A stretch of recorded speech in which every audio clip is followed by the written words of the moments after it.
Hmm?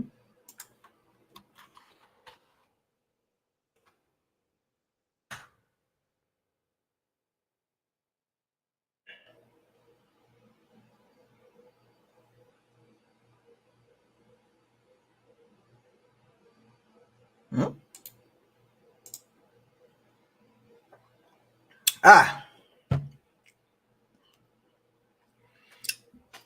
What's going on, everybody? Welcome to Bucko's Locker. Coming to you again. Subscribe, like, comment, share on all the videos. Don't forget to hit the notification bell icon to notify you on all new videos that's posted on the channel. Shouts out to all the Pirates and Sea Bandits. Thank you for supporting. Shout out to everybody in the Bucs community. Keep supporting the Bucs as the journey continues. Life after Brady. Hashtag life after Brady. Right? We got some news. Couple things been going on here. couple things is going on. Mm-hmm. Everybody come on in. I know everybody excited and everybody happy. Been waiting on me, huh? You've been waiting on me to make a video. I had this video ready hours ago. I was just doing other things. Sometimes things that's more important takes precedent. This is wasn't a president, it wasn't high priority. Who's in the chat room? President.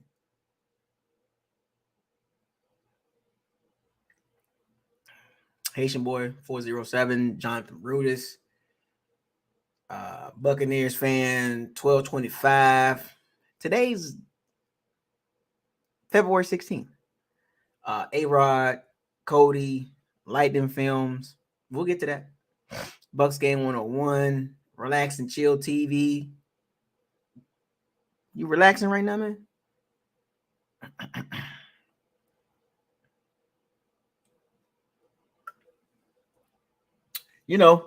Everybody hopping around, jumping for joy. But you know me, I got to bring you back down to reality. We'll get to that in a second. The Bucs got a wide receiver coach too.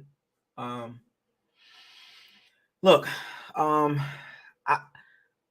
know a lot of people are excited. I think it's more. I don't think that's the right word to use. I think a lot of people are optimistic. Excitement is a big extreme to me. I think people are optimistic of the hire. We about to find out. We're gonna dig into the background of Canales. James Rude, what's up, man? We're gonna dig into the background. We'll get there. We will get there.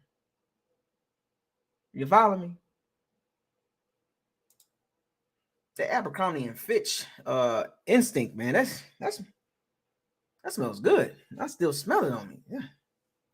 Yeah. Abercrombie and Abercrombie first instinct or instinct. That smells good. I still smell it. These still got the scent. The smell cards. Jesus.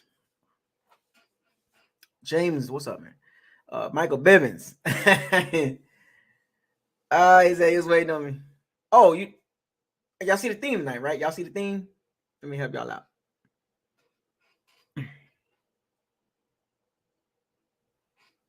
Y'all see the theme tonight, right? I told you, man. I catch up. It's always a theme. Always a theme with the t-shirts. I do this. Stop playing with me. I do this. I keep them coming. I got more. I think I'm not done. I think I'm not done.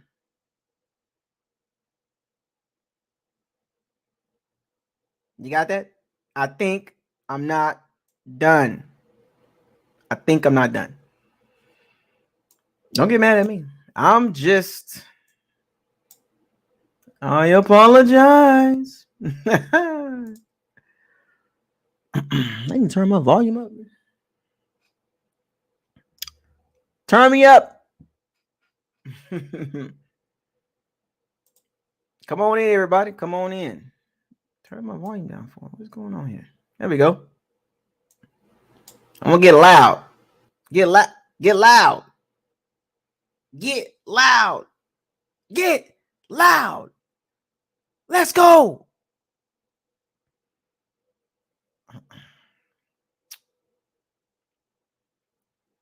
Yeah, so we'll give everybody a chance to get in here, man. You know, everybody going in, come on in. You know what I'm saying? We about to have a little fun with this.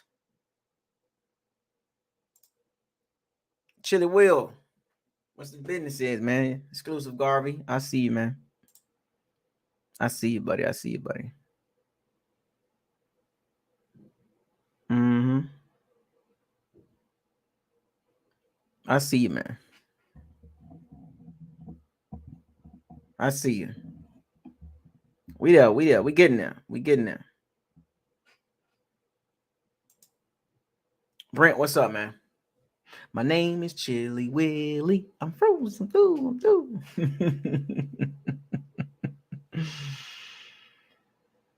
All right, so let's get it in. We got some folks in here now. We can talk a little bit. The locker room could be open. Depends on how I'm feeling.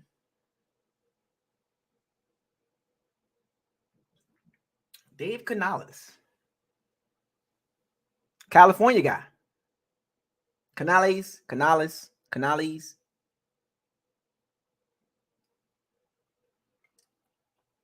Had a short career in college. Wide receiver, defensive back. His coaching career.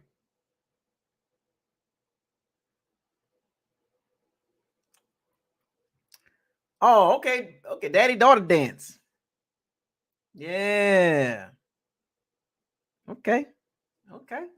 Congratulations, Brent. How did you enjoy that? I know you got some videos. How old is your daughter? How old is your daughter, if you don't mind me asking?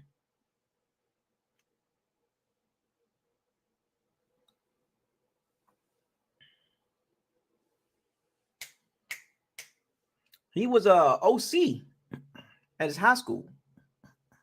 He was an OC at his high school. Pretty cool.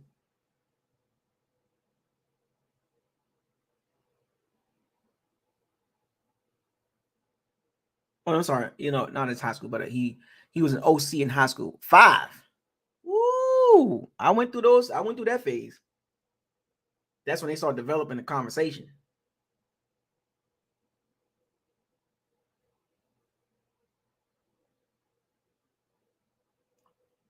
Well, he did become an OC at his high school.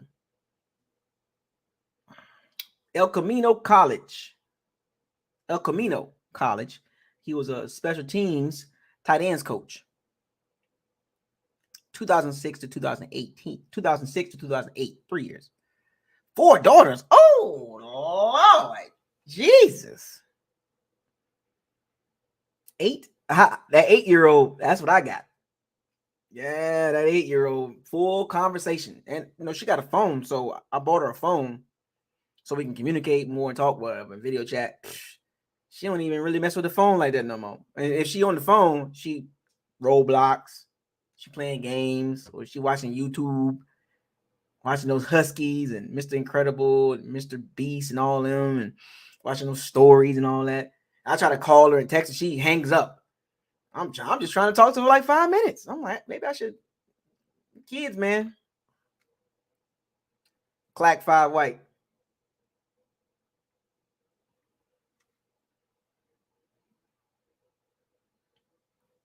He got 4 of them. Sheesh.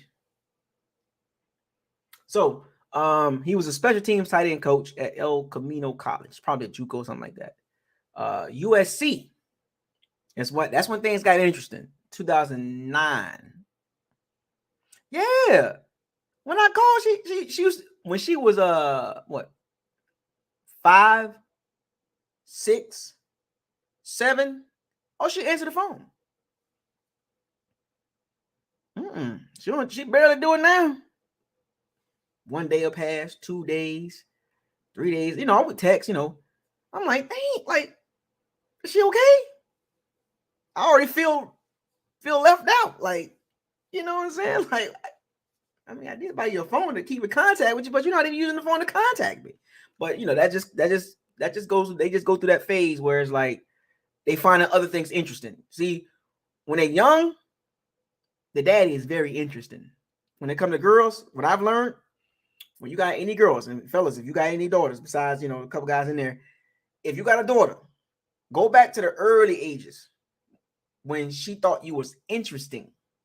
You know what I'm saying? When she was like, she looked at you like you was everything. She always want to talk to you and all that. And as she got older, that conversation got short because other things got her attention. Other things will have a little girl's attention. Now, boys is different. But the girls, they moody. They go this way, they go that way. 1 minute she'll talk to me for two or three straight days. The next minute I'll call and then she'll text me. Like, why you just pick up the phone? Daddy, I'm busy. Like, I'm telling you, man. It's like, what the? And I started my daughter on the phone a couple years ago. And it was all good. She'll answer. We video chat all the time. Man, barely now. It's all good. It's just a phase. And then because what it is, you're not interesting. Other things are interested to her, to the girls. And then there's gonna be another phase. They're gonna come back. I think, in my opinion, that she's gonna come back and answer the phone. And usually it's gonna be she wants something. Daddy, can you get me? And she's doing it already now. Daddy, I want this. Daddy, I want some Roblox. Daddy, Robux. I want some V-Bucks. Daddy, I want a dog. They'll call you when they want something. So back to Dave Canales. Canales. My drinking water. USC strength and conditioning coach. 2009. Seattle Seahawks from 2010 to 2017. Wide receiver coach.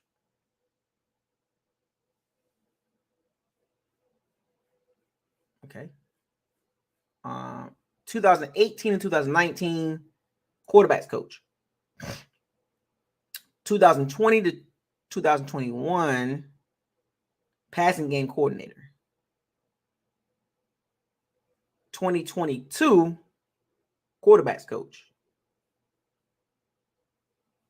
That was his last situation there. So his background is strictly offense, right? He came through the ranks, and he's been under Pete Carroll since 2009. So you can basically say 13 years. 13 years. 14. Yeah, 14. You can say 14.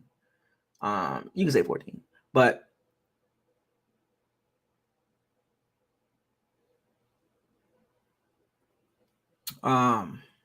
so that's his coaching tree, it ain't like, as far as his philosophy, how to manage a team.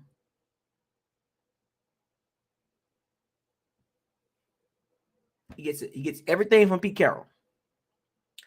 And if you know anything about Pete Carroll, he's a vibrant coach. He's a player's coach. And if you watch Dave Canales videos,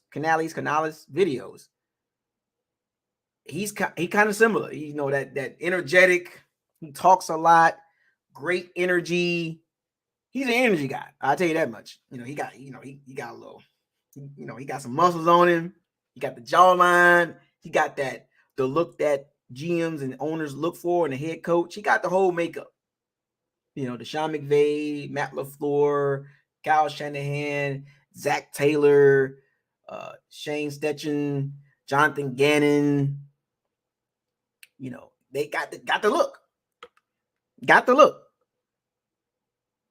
You know what I'm saying? He got the whole look. Got the whole physical look. The 30, mid-30s to mid-40s.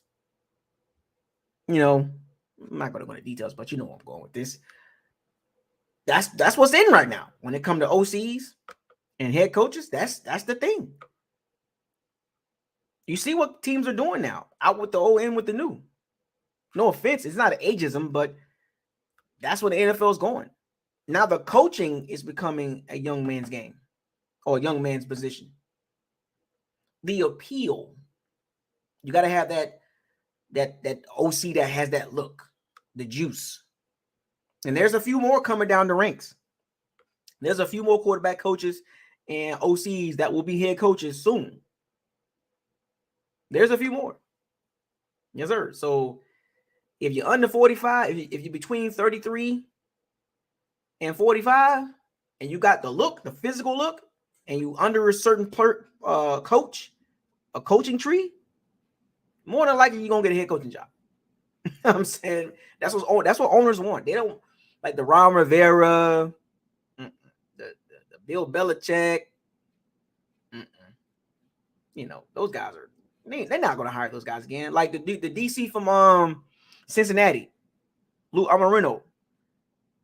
The Cardinals picked Jonathan Gannon. Why? Because he's younger.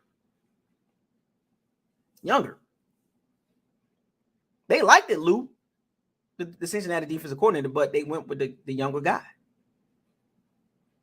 I don't know if it's ageism. I don't know what it is, but if you one of those coaches that's over 50 or over 55, it's gonna be hard for you to get a head coaching job.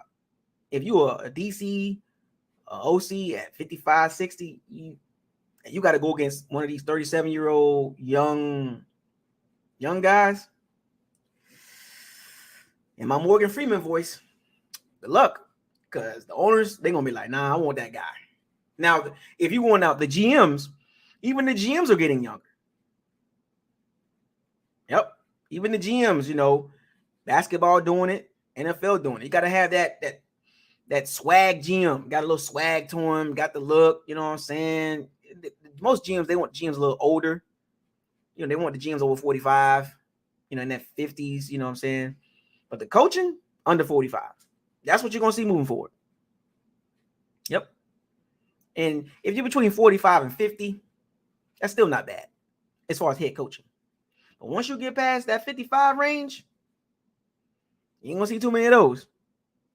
So, you still got some young guys out there as far as coaching wise.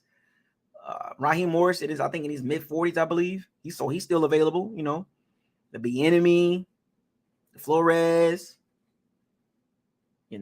Thomas Brown, Scotty Montgomery. There's some guys still out there, you know what I'm saying? There's some guys still out there, you know what I'm saying? That's I don't want to go that route, but I'm almost tempted to go that route. And the reason why I named them like that, because there's a reason. It's a theme. I'm just telling you what I see. That's the facts.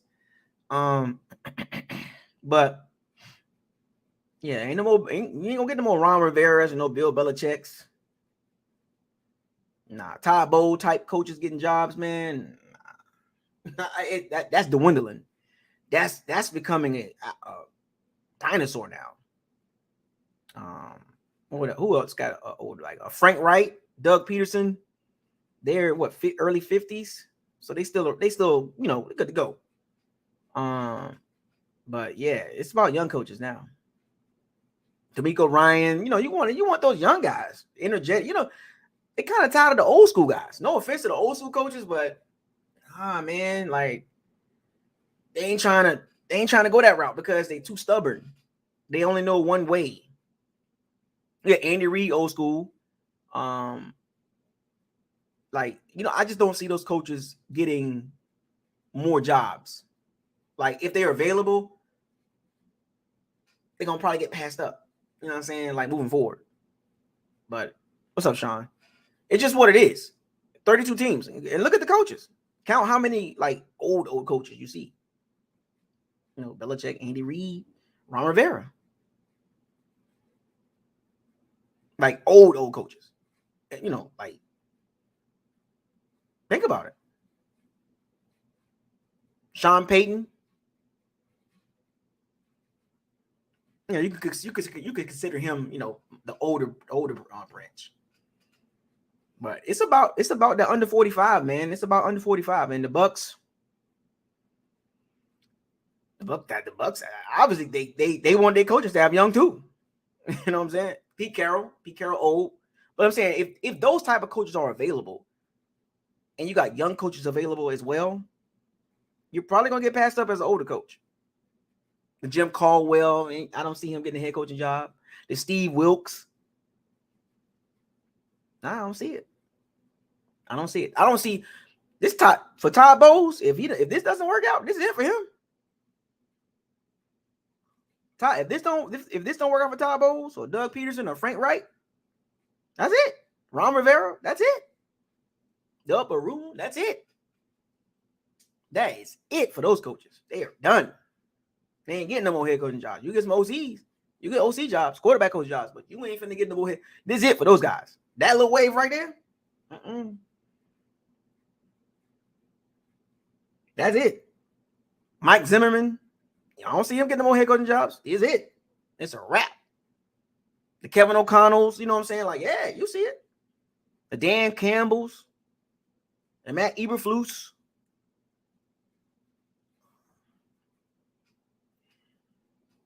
But anyway, so he came from a Pete Carroll background. So he it's not a chuck the ball around. So I got to find another hashtag. It won't be bombs away. It ain't Dave Canales. That ain't bombs away type offense. So this is going to be a more balanced style offense. Now, remember Dave Canales has been around Pete Carroll for a long time. And the OCs that coached under Seattle, Brian Schottenheimer, Shane Waldron, who's going to be head coach, another young OC. Eventually, Shane Waldron, Seattle's OC, he's going to be head coach, obviously, right? Another good season from Geno Smith. He's going to be head coach.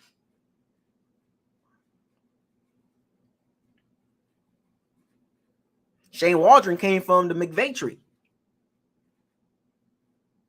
who came from the Shanahan tree, who came from Mike Shanahan tree.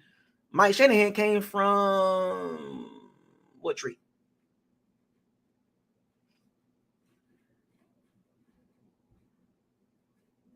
I'm just keeping it 100 with y'all. I'm giving y'all an idea of what offense that you're going to see. And if you look at the history of Seattle's offense, I'm going to go back. Canales was a receivers coach for, 8 years. Doug Baldwin, Tyler Lockett, DK Metcalf. He's worked with those guys as a receiver coach, pass game coordinator, and the quarterbacks coach. So you got to work with the receivers a lot. So that's a good thing. He has a receiving background, so that's good. And the Seattle receivers, they block a lot. They block.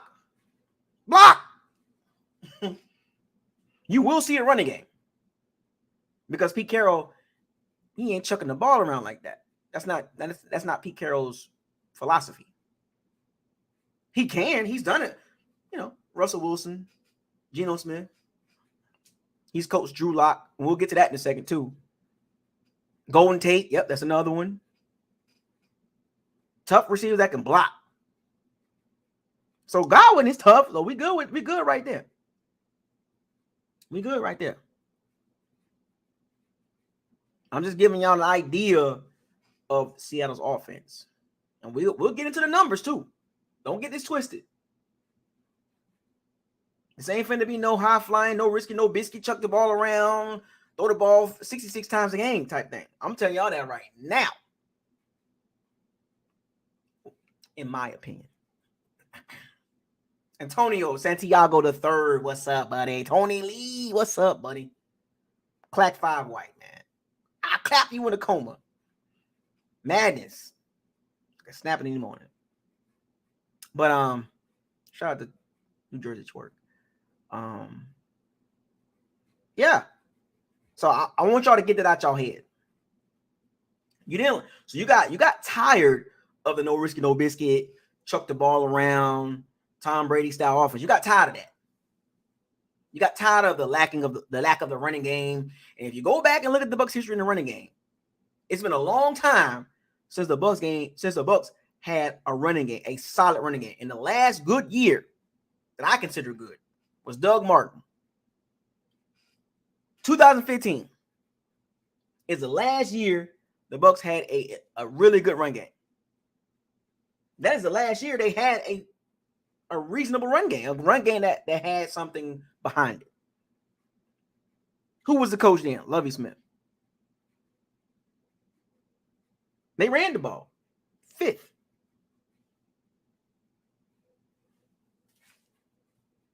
I think it was top 10 in rushing yards. Yeah, 5th in rushing. I think Doug Martin had 1462, 1463. The Bucs haven't had anything outside of that. The numbers show it. I'm going to run down the numbers again because I think Dave Canales he's looked at that. You got to go all the way back to 2015.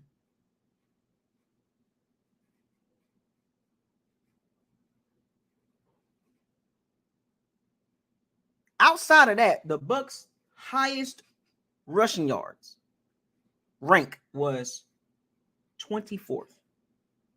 2018, 2019. I'm sorry, 2016 and 2019. What's up, you wish? Mr. Smitty, what's up? So my expectations for Mr. Juice Guy, I'm gonna call him Juice, Mr. Juice Guy, Hyper Dave, we're going to see a running game. Archie boy, what's up, man? We're going to see a running game just based on where he's coming from. The offense probably going to look a little bit better. Well, let me rephrase that.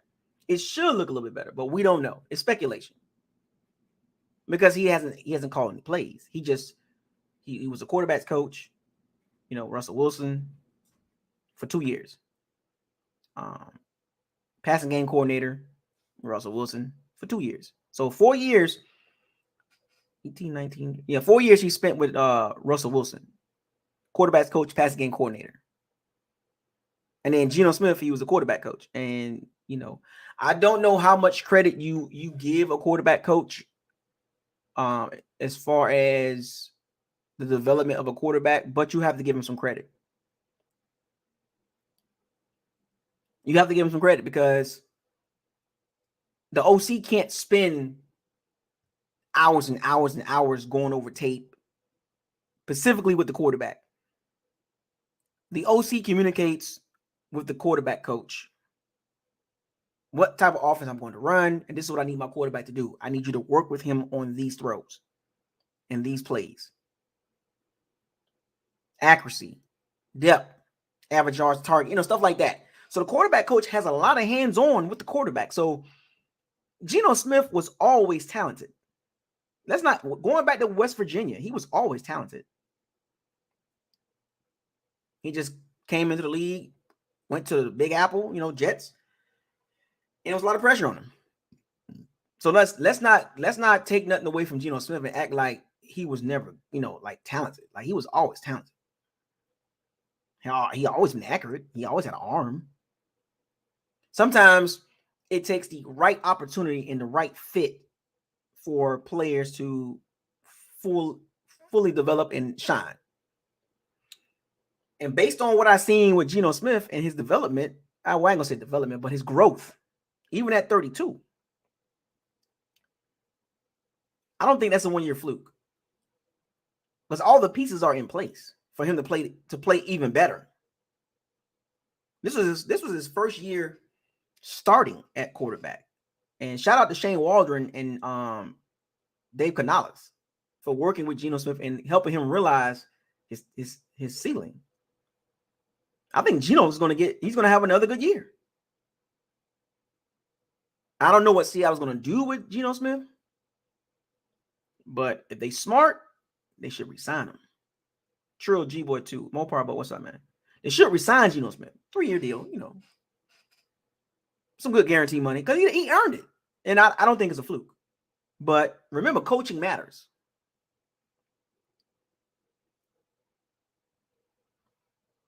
The credit goes around Pete Carroll, Shane Waldron, Dave Canales, the receivers coach. The everybody gets a piece of the pie on the credit. Byron, what's up? Everybody get credit for that.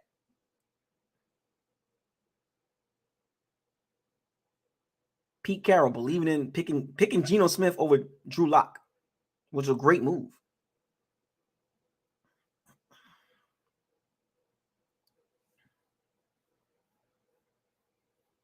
And if you notice Seattle's offense has always been, pretty tough, going back to Marshawn Lynch days, Legion of Boom, what I'm saying? Like, so he's been around a winning culture for a while. Remember now, Seattle for a long time was top 10 wins. Like they was winning quite a bit. And even I think if you go back to 2010, when Dave Canales, his first year at Seattle, up until now, and you look at the wins, the total amount of wins, way more than the Bucs.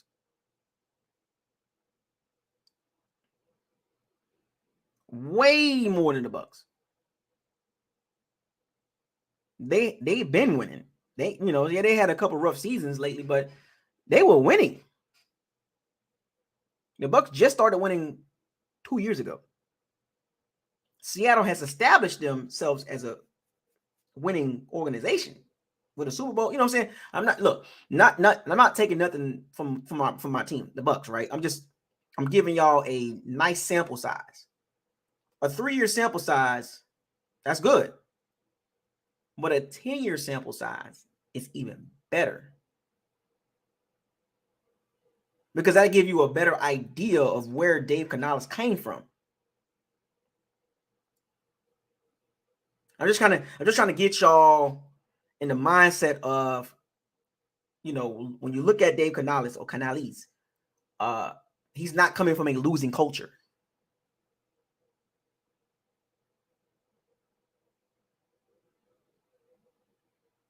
He's gained a lot of experience. He's watched Pete Carroll operate. Go watch the video of Dave Canales. Go watch the video.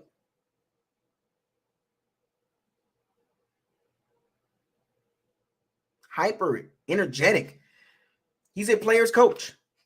He cut his cloth directly from Pete Carroll. Directly from Pete Carroll.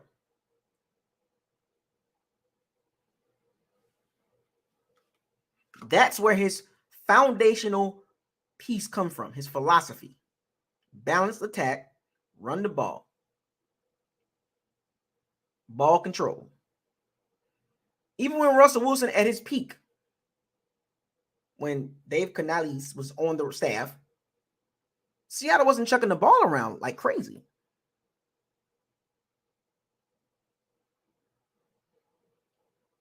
Don't get me wrong. They had games where they had to throw the ball. Don't get me wrong. They had games. Now, as far as the play calling, Dave Canales had nothing to do with that. As far as calling the plays, he just was listening on the headset, sitting down with the quarterback, talking to him, going over the film, stuff like that. So we don't know what we're getting from him, but I'm just giving y'all the base philosophy. I'm not giving you the philosophy of, he was with Shane Waldron, McVay tree, or Brian Schottenheimer.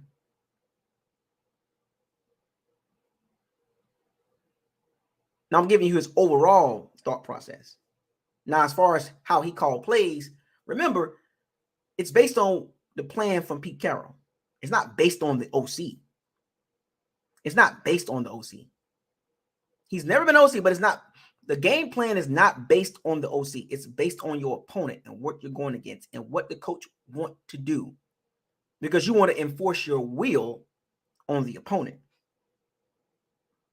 So we don't know what we're getting from Dave Canales. but he does have foundational philosophy that he likes, that he most likely go by. And Pete Carroll is a winning coach. Nobody picked Seattle to go to playoffs this past season, but they got there. Nobody picked Seattle to go. What's up, Val? Nobody, Roy, what's up? Nobody picked Seattle to go to the playoffs. Coaching matters. Coaching matters. And when you're picking coordinators and people from other teams, take a look at that as well. Tony Lee, what's up? If you just look at Seattle, we're going to go through this in a second. Matter of fact, we'll go through it now. Going back to 2010, Seattle's offense.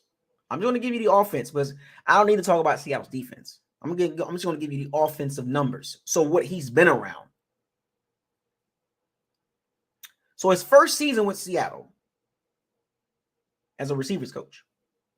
He was a receiver. He was a receiver coach from 2010 to 2017. So I'm going to give you an idea of what Seattle offense, what he was around.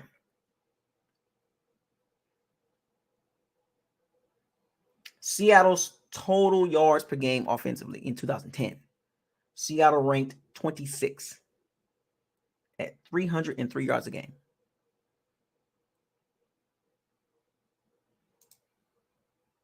(2011) 28th, 303 yards a game. He's a receiver coach still. This is what he's been around. Remember, Seattle was defensive based, Legion of Boom years, right? Let's keep that in mind too. They wasn't no throw the ball around, chuck it around, throw it around. Legion of Boom. Pete Carroll, he was there. 2012. Seattle jumped up to 14th at 360 yards a game.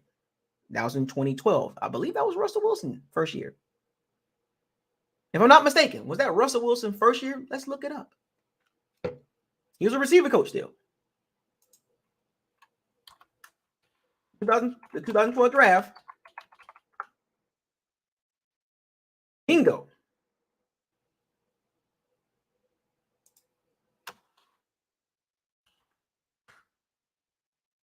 (2012). Russell Wilson's first year, Seattle made a jump from 28th to 14th. He was a receiver coach, 306 yards a game, 14th in the NFL. I was right. Russell Wilson's first year. 2013, he's still a receivers coach. Seattle, 333 yards a game, 22nd.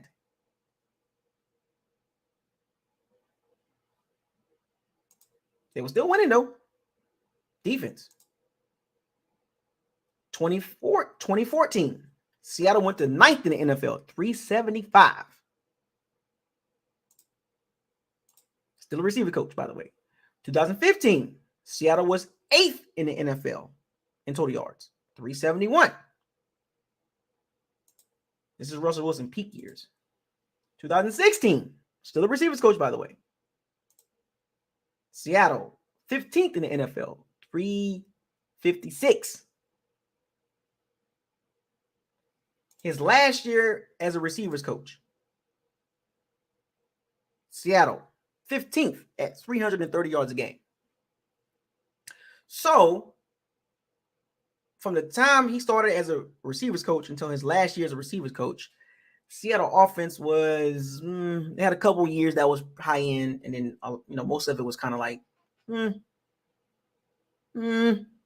to be like, yay. But remember that he was a receiver coach, so he was around this. And remember, Seattle was winning. They was winning with defense and running the ball. Now, the NFL has changed, obviously, right? It's the passing league. But I just want to give y'all a background what he's been around offensively. I'm not going to, I can go into details and red zone. And I am going to do this the last 3 years. I'm going to go look at the last 3 years when he was the passing game coordinator or the quarterback coach, the passing game coordinator, and the quarterback coach. What I am going to look at is red zone, third down, and points per game.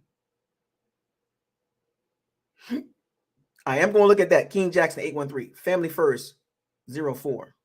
I am going to look at that. There's 3 things: red zone, third downs, and points per game.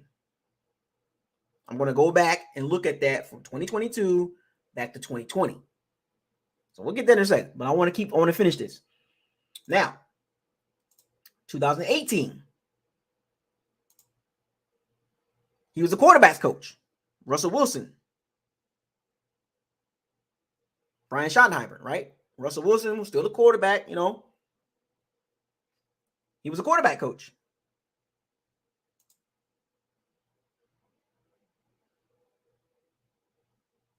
Total yards a game, Seattle ranked 19th at 350. He was a quarterback coach. So let's go to passing offense. This is where you start to kind of dig in a little bit. He was a quarterback coach. So let's go to passing offense. Yards per game. Seattle was 12th in the NFL at 231 yards a game when he was the quarterback coach in 2018 and 2019. Well, 2018, we're doing 2018 first. So that's passing yards per game. Seattle was middle of the pack, pretty much, 231 yards a game. No, I'm sorry. Let me go back. 2018. Sorry. I'm sorry. My bad. I was reading 2022. 2018, Seattle was 26 in the NFL at 195 yards a game. He was a quarterback's coach in 2018 and 2019. So his 2018 Seattle's passing offense was 26 in the NFL with 195 yards a game. That was him as a quarterback coach. 2019 passing yards per game for Seattle. It jumped up to 243. I guess, Russell Wilson got a little healthy. So Seattle went from kind of the bottom of the barrel up to the upper half of passing yards per game. He was a quarterback's coach. Russell Wilson was still the quarterback. Seattle went to 243.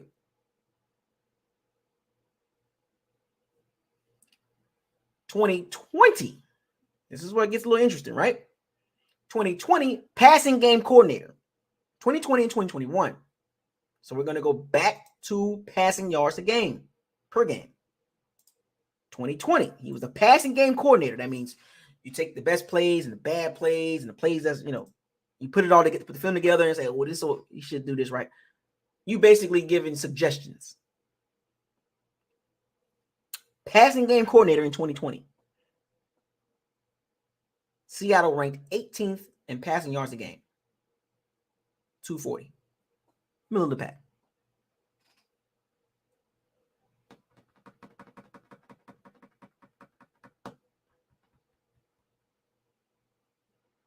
(2021) passing game coordinator.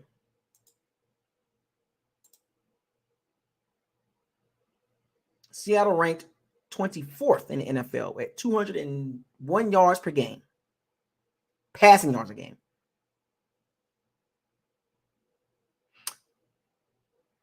Hmm. 2022, Geno Smith is the quarterback. Let's go to that year. He was the quarterback's coach.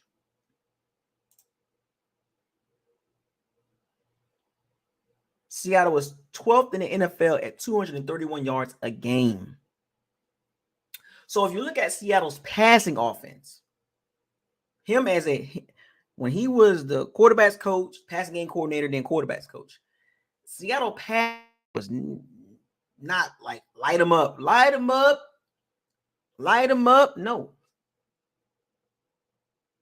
No. I'm just giving y'all the reality. The cold hard, like the cold hard over the overlay. I don't need to go in depth, like going to the advanced analytics. I'm just giving y'all the overview of what he was around from a quarterback's coach, not receivers coach, quarterback's coach, passing game coordinator, quarterback's coach. So he went from Russell Wilson to Geno Smith.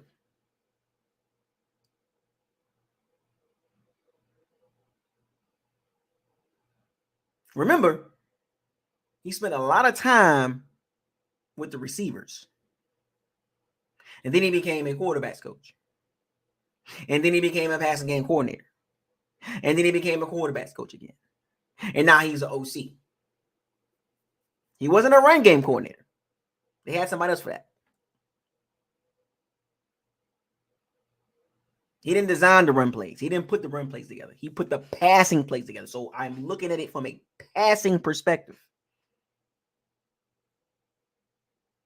So please keep in mind, folks, if you think you're going to get a wide open, chuck the ball around, nah, you want to see efficiency.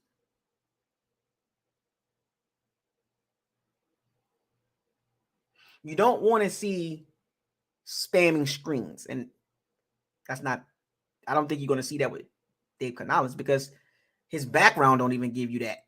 Just if you go back and watch Seattle, just go back the last couple years. Go back from the time he was the quarterback's coach, which was his first year was 2018. Go back from 2018 up until 2022. Did you see a lot of spamming screens and all these little ridiculous bullcrap plays that Byron Leftwich was calling and Tom Brady was not executing? Did you see a lot of that?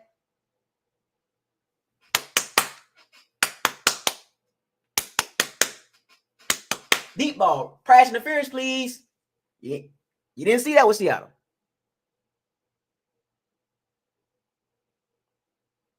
And the one thing about Dave Canales is he had an effective receiver, good at separating. Tyler Lockett, Golden Tate, Doug Baldwin. Do the Bucs have that type of receiver?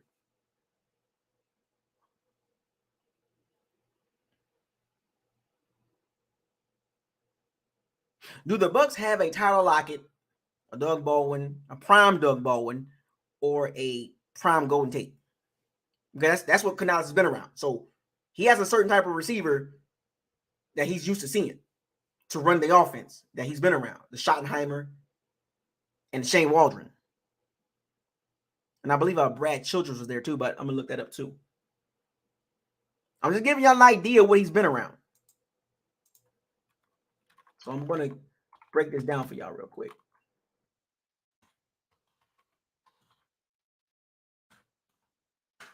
Give out a whole history. So 2010, so he's been around Jeremy Bates, his first year there in Seattle. Darrell Bevel, who was there for a couple years, or actually 6. He was around Brian Schottenheimer and Shane Waldron for 2 years. So where does his offensive philosophy come from? Let's talk about that. We'll talk about the receivers as well, what he's been around and what he's seen as far as how he likes, probably how he wants this offense to run. I'm just giving you an idea. I don't know how it's gonna run, but just giving you an idea of the background. Told you when the Bucs hired when they hired the OC, I told y'all we're gonna check his background. Background check. What you been around? Mom for Christ, what's up? What you been around? Who you been around? Where your philosophy come from? Where's your coaching tree? His coaching tree is Pete Carroll. First and foremost, let's not get that twisted. It's not Shane Waldron. It's not Brian Schottenheimer. It's not Darrell Bevel. It's not Jeremy Bates. It's Pete Carroll. He's a Pete Carroll branch. He's off that tree. Disciple. Pete Carroll philosophy is not high flying, jet flying. But Ric Flair, when Ric Flair does his little spiel. High flying, jet flying. No, that's not the offense that he's been seeing for the last 12 years at Seattle. They had a couple years that the offense was like, oh, okay.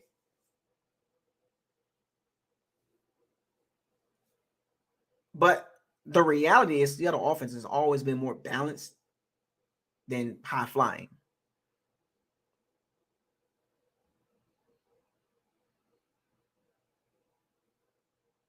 So keep that in mind. So his offensive background, who he's been around, I mean, Jeremy Bates, where is he at? Darrell Bevel, where is he at? Let's find out. And Russell Wilson's best years, Darrell Bevel has something to do with that. Darrell Bevel is currently the passing game coordinator, quarterbacks coach of the Miami Dolphins. So he went from OC to passing game coordinator, quarterback coach. So he took a step backwards. Now he coached at Minnesota too. He coached around the league a few times. So let's go. Being that Dave Canales, a lot of his time was spent with Darrell Bevel. Let's dig in Darrell Bevel's background. See, now we're getting somewhere. Sometimes you got to dig a little deep to kind of see if you had to connect him to anybody, because he spent a lot of time with Darrell Bevel from 20. So Darrell Bevel was there, the OC, from 2011 to 2017, and there was a couple years that Seattle's offense was, high flying a little bit. A couple years. Darrell Bevel's tree comes from who was the Green Bay coach? Who was Green Bay coach in 2000? Does anybody remember? Sometimes you got to dig a little deeper. Let's see. We're going to look this up. I'm just giving y'all a little bit of background.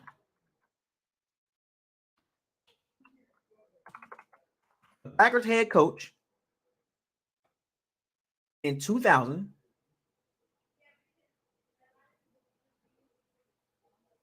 was Mike Sherman.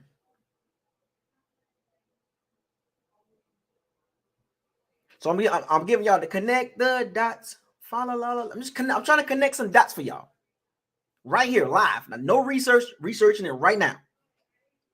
Connect the dots. So Darrell Bevel was the OC from 2011 to 2017. Dave Canales was the receivers coach from 2010 to 2017. So the bulk of his offense that he saw the most was Darrell Bevel's. Darrell Bevel comes from the Mike Sherman tree.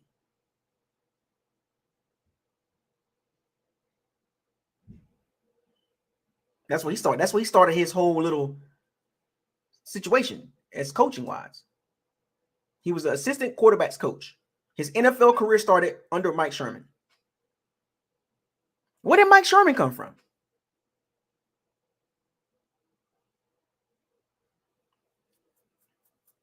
Well, let's find out. We got to dig a little bit, folks. I just kind of want to give y'all, want to dig a little bit. I'm just saying, sometimes you got to dig a little bit. Mike Sherman started at Green Bay in 1997. Who was the head coach in 1997? Mike Holmgren. Where did Mike Holmgren come from?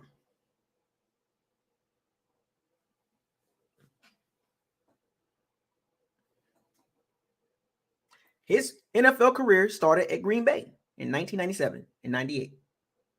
He was a tight ends coach.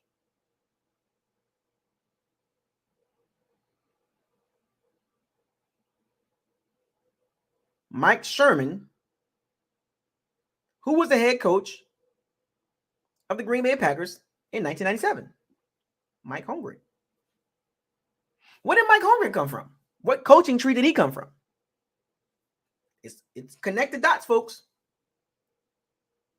This is all Dave Canales, who he's been around the most as far as offensive wise. So we just connected the dots all the way back. Darrell Bevel, Mike Sherman, Mike Holmgren. Is it George Seifert? Is it Bill Walsh? Did Mike Holmgren coach under the Bill Walsh? Does he come from that tree? Did Mike Sherman come from the Bill Walsh tree?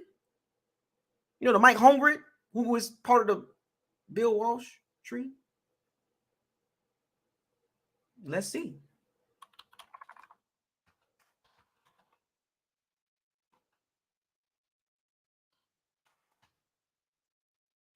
Still Mike Sherman. Let's see where Mike Holmgren came from.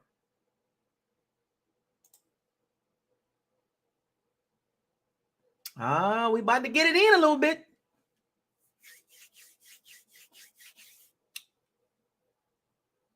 Yep, I was right. Mike Holmgren. So Mike Sherman coached under Mike Holmgren.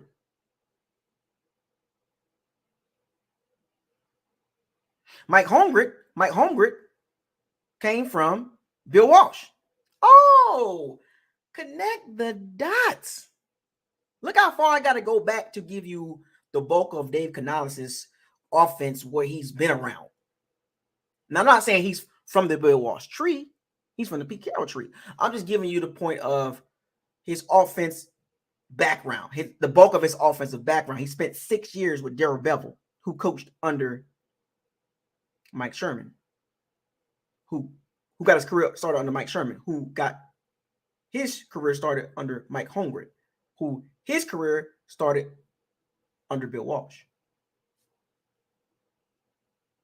West Coast tree.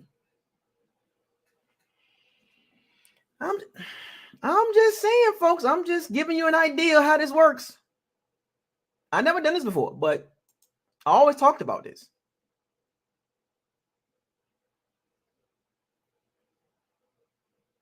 Did you know Mike Holmgren, John Gruden came from Mike Holmgren's tree, and Raheem Morris is connected to the Mike Holmgren tree? Mike Tomlin, Bill Callahan, Raheem Morris, Gus Bradley. Super Hank, what's up? Steve Mariucci, Marty Morningweg.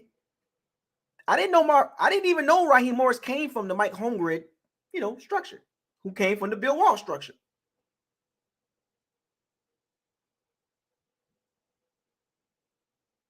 See how I connect the dots? History lesson. Right here on Buckles Locker. Andy Reid coached under Mike Holmgren. Then Andy Reid produced the Brad Childress, John Harbaugh, Steve Spagnuolo, Pat Shurmur, Ron Rivera, Leslie Frazier. Oh, and also Mike Holmgren produced Mike Sherman. Who did Darrell Bevell come under? What up, B? Wood, Young DC 2007. Darrell Bevell coached under Mike Sherman. That's where he got his career started. That's when he got his coaching philosophy and everything. Who gave you your first job? You learned everything. You learned everything in your first couple years.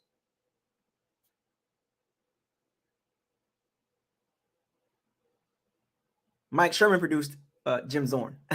And he also produced Darrell Bevell, but we'll see what, and then Darrell Bevell was over Dave Canales. So before you start saying the Sean McVay tree, Shane Waldron came from the Sean McVay tree, and Dave Canales was under Shane Waldron. He was under Brian Schottenheimer. And also Brian Schottenheimer, his dad, has his own tree.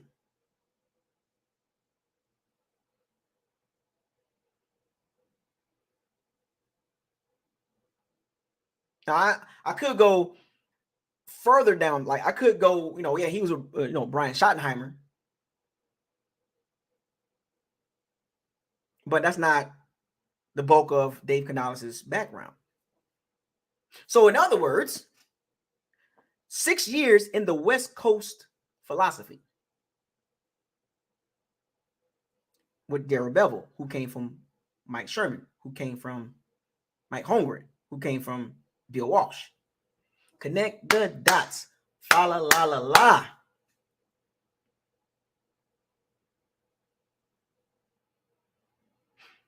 Do you understand where I'm going with this? remember if you watch Black Panther, the orb, right? You know, you got all the Black Panthers and the connections and all that. That's the whole point of this conversation. I seen somebody say the 60 degrees of separation. Somebody said we got the stump, right? So remember, we don't know exactly what Dave Canales is going to do, but I'm giving you an idea of the philosophies that he's kind of like touched. Schottenheimer, who has his own coaching tree, Brian Schottenheimer, right? You know, his dad, Marty Schottenheimer, right? Kansas City coach, you know, Marty Schottenheimer, right? But the bulk of his offensive philosophy, he was sitting under Darrell Bevell as a receiver coach in those rooms every day. For Russell Wilson, Doug Baldwin, Golden Tate, Marshawn Lynch, John McGee with the 5th degree. So I'm just giving y'all an idea of Dave Canales. So don't get this Sean McVay stuff twisted.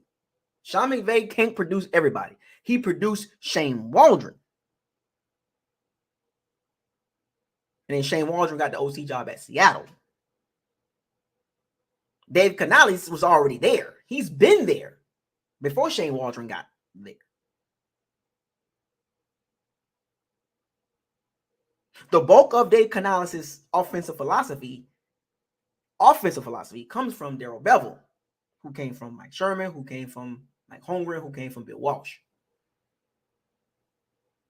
When you're learning under somebody, they teach you the basics of what they're doing. And if you spend 6 years, especially in the NFL, if you spend 6 years doing something in the NFL, it becomes the norm. But they got rid of Darrell Bevell and brought in Brian Schottenheimer. He wasn't that good either. But just to give y'all a little history lesson. A little history lesson. That's all it was. Well, that's where Darrell Bevell came from. And that's where Dave Canales' offensive philosophy. Now, it's coach. Remember, I gave y'all 2 things. I gave y'all the coaching philosophy and the offensive philosophy. Pete Carroll, coaching philosophy. Darrell Bevell's West Coast philosophy.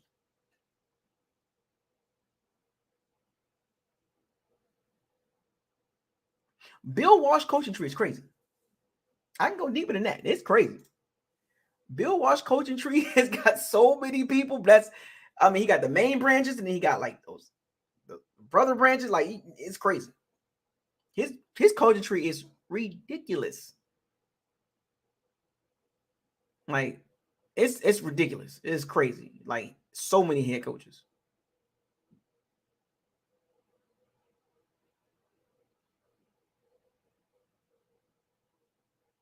I mean, it's a shame. I mean, it's insane.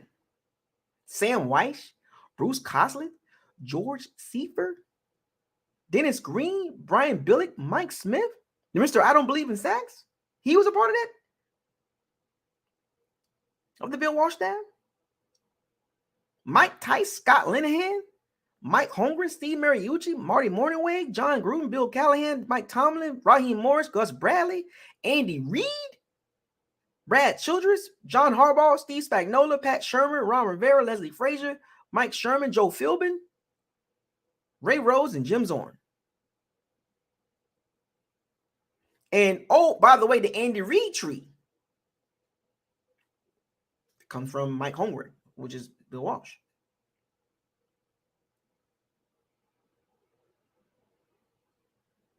Mike Tomlin. John Gruden got a little tree too. Mike Holmgren, he got the tree. He got Steve Mariucci, John Gruden, and Andy Reid, and Mike Sherman, and Jim Zorn on his coaching staff.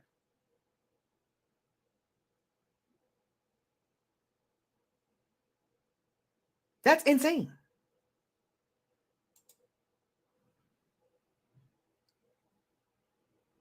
Insane. So, Dave Canales, let's get back to him.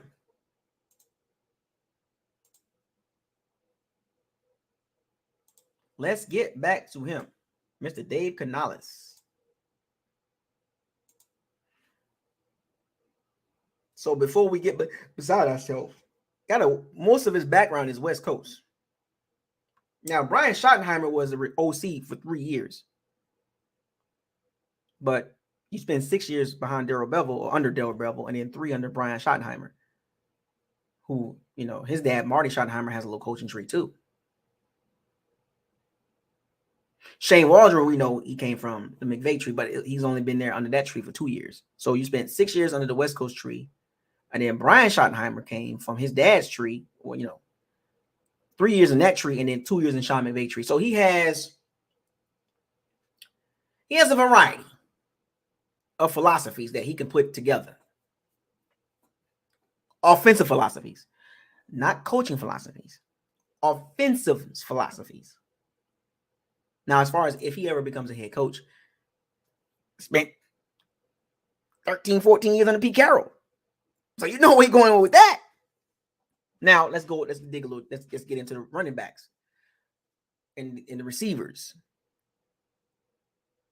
What you think Dave Canales is going to do as an OC? Remember, as an OC, you have control of the offense. You put together the game plan. You divvy it out to your people. Here's the interesting thing about it. Joe Gilbert and Harold Godwin, run game coordinator and O-line coach. So in other words, he had to accept them as well, because they already on the staff as on the offensive staff. So now Dave Canales is going to have to get with those guys, and and they just hired a receivers coach, Brad Idzik. He's coming from Seattle. He brought him from Seattle.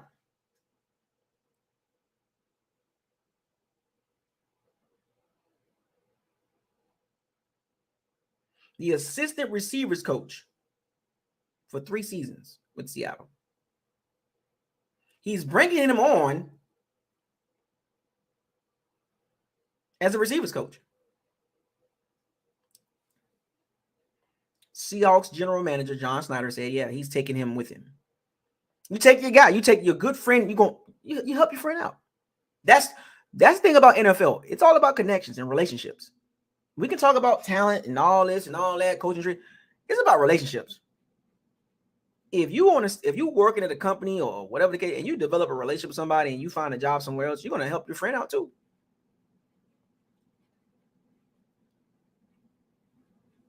Brad Idzik is the Bucs' new receivers coach. So he can't bring the O-line coach. What up, William Magazine? Can't bring an O-line coach and can't bring a run game coordinator. You can't go get those guys. Those guys are already there. Now he got to develop a relationship with Joe Gilbert, old Joe Gilbert, and old Harold Godwin. I still don't like that. I don't agree with that. I wanted that whole offensive system just cleaned out. But you still got remnants of the stink with Harold Godwin and Joe Gilbert, because of Todd Bowles did not want to get rid of those guys because those are his guys. Everybody that stayed on that staff that did not get fired are Todd Bowles guys. And Dave Canales is not a Todd Bowles guy. The more they talk, the better it makes sense of the philosophies. You ain't got no connection to Dave Canales. Zero connection. Goose egg. You ain't got no connection to Brad Idzik. No connection. And truth be told, and we're going to get to the reality of this, Dave Canales was probably the 4th or 5th pick. They had to go back and revisit that, and the more we talked. It's like talking to a girl, and you're not really interested in her. You move on. You talk to other girls. And then those other girls are BSing. They're not really committing or whatever. And then you circle back around to the girl that was interested in you, and you was like, well, what's up with you? That's how it looked. To me, that's how it looked.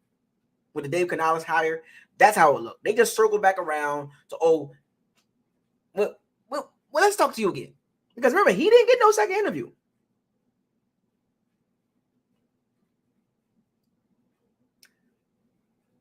Dave Canales. When did Dave Canales get a second interview?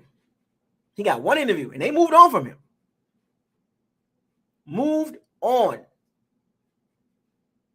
And they circled back around and said, the more we talked, the more our philosophies matched. Oh.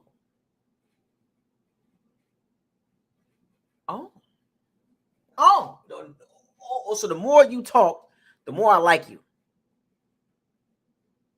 So he wasn't your first choice. Or your second, or your third.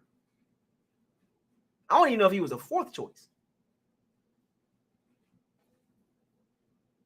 Scotty Montgomery chose to stay with the Lions. Those of you that didn't know, he chose to stay with the Lions. They circled back around and they said, you know what?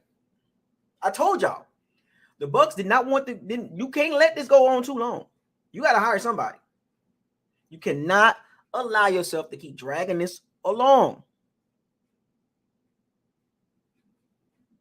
They had to hire somebody. Somebody got to take the job. I told y'all this the other day.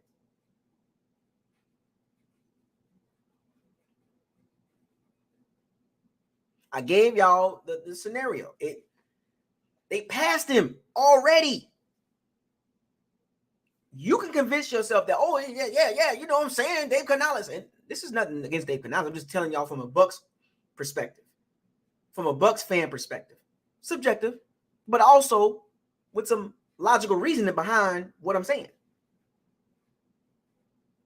Objective thinking helps a lot in these situations. Just take a look at the situation.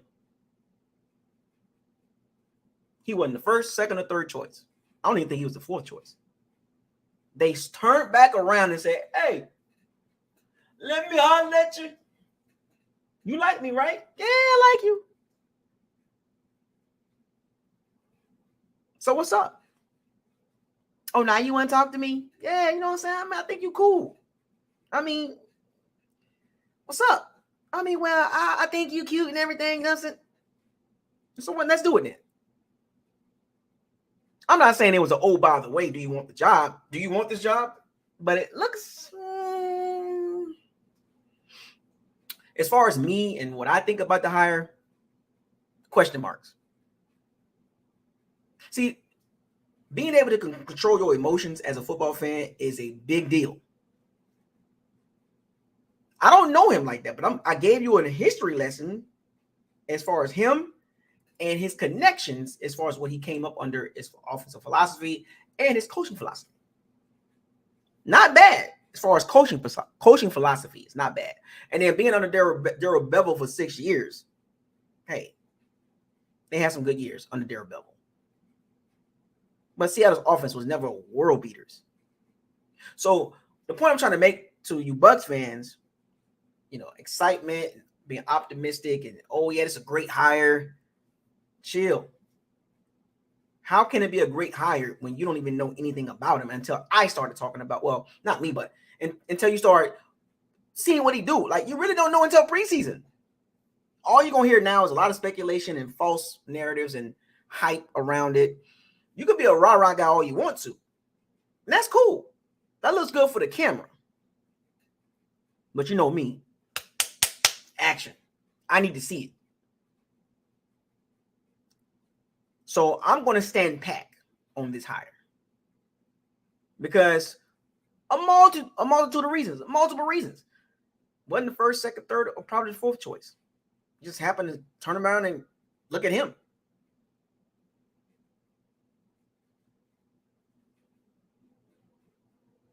Was he the top choice of teams that was looking for OCs? I didn't see his name flying around the charts like Ty Monken and Dan Pitcher.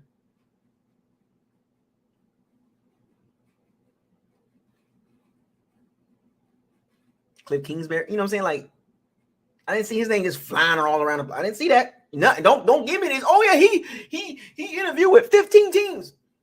Well, why wasn't it in the news?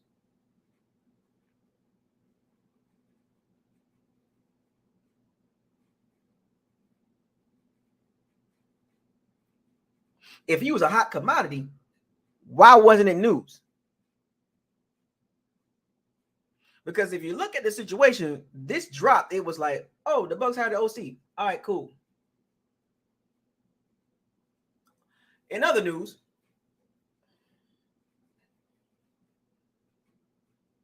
I'm just saying. And it's funny how relationships work in football. Brad Isaac is the son of John Isaac.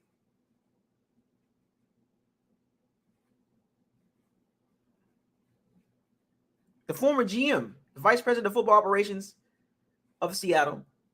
He became the general manager of the Jets for 1 year, and then he became the special assistant to the general manager in 2015, 2020. So in other words, Brad Isaac, dad got him into the league, into the coaching league, to the fraternity. Dad helping out son. That's how it's supposed to work. Help out your son. And now his son is, becoming a receivers coach, a full receiver, not no assistant, but he's going to be the full receivers coach. And then you know how this works: receivers coach to OC, then OC, quarterbacks coach, whatever the case may be. But the dangerous part about it, as much as hype, if you want to call this hire and oh yeah, this hire is great, Bucs like he's being negative. No, I'm not. I'm just holding serve. See, I'm not going to create a narrative in my head and act like, oh yeah, we're going to be, yeah, you know what I'm saying? Nope. I am on neutral ground. I am good. I'm going to stay right there until I see something different. Because leading up to this hire,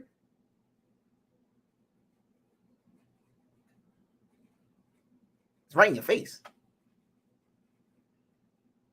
That's why you always control your emotions on stuff like this. When your team is going through a transition or they're hiring people, unless it's somebody like, oh yeah, you know what I'm saying? When it's somebody that's kind of like popped up, you might want to just chill for a second. Wait till this play out. Because on this channel, you're not finna have me running around. I'm not finna be running around here talking about Dave Canales. We're going to be, yeah, you know what I'm saying? Nope. I wish him the best for our team.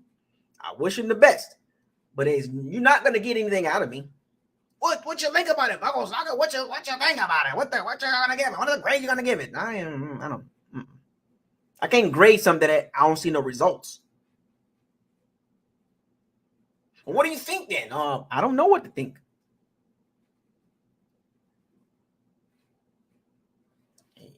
He works out. I'm saying he talks a lot. Pete Carroll swag, you know what I'm saying? But I don't know what to tell you. What you want me to say? I'm not gonna make up a narrative. Yeah, we're gonna be beast running the ball. We don't know. Oh, Buckles like being negative. How? Because I don't know. Because I don't know what he's gonna do with the offense. We're gonna run some version of a West Coast offense, maybe, with a sprinkle of Sean McVay's and / Kyle Shanahan styles. I don't know. Oh, Buckles like hating. He always hating. He's so negative. How? Because I'm not giving you what you want to hear. I'm not running around here beating my chest like, yeah, we got our guy. No, we didn't. Stop it. Y'all know darn well we didn't get the guy that we really want, or the guys that we really want. Damn pitcher, the Todd Monken, Thomas Brown, Scotty Montgomery. I'm just saying. He looks like he was a 4th or 5th choice. That's what it looked like to me. But we don't know. Like I said, if he does good, then he probably get a head coaching job, and then that's it. But if it doesn't go well, and this is reflected on Todd Bowles, he's out of there. So think about it, the worst case scenario in this situation, and hopefully it doesn't turn out to this Lovie Smith and Dirk Cutter situation. The Bucs don't really do so well. The offense looks pretty decent. And teams trying to call about Dave Canales. And the Glazers are like, we can't lose Dave Canales. We're going to get rid of Todd Bowles. We're going to hire Dave Canales as the head coach. And another worst case scenario is, I got to give y'all two sides of this. It doesn't go well. Todd Bowles get fired. New coach comes in, wipes everything clean.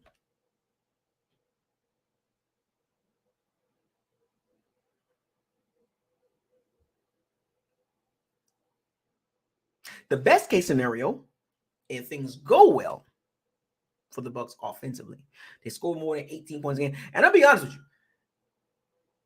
he might want to improve the team at least to about 23 to 24 points a game. That is considered a successful season for the offense, right? That's gonna be a hard task too. And for Todd Bowles' sake, the offense gotta look good. Because if it don't, 7 and 10, 6 and 11, 5 and 12, 4 and 13, 8 and 9, at best. Maybe 9 and 8. Then what do you do?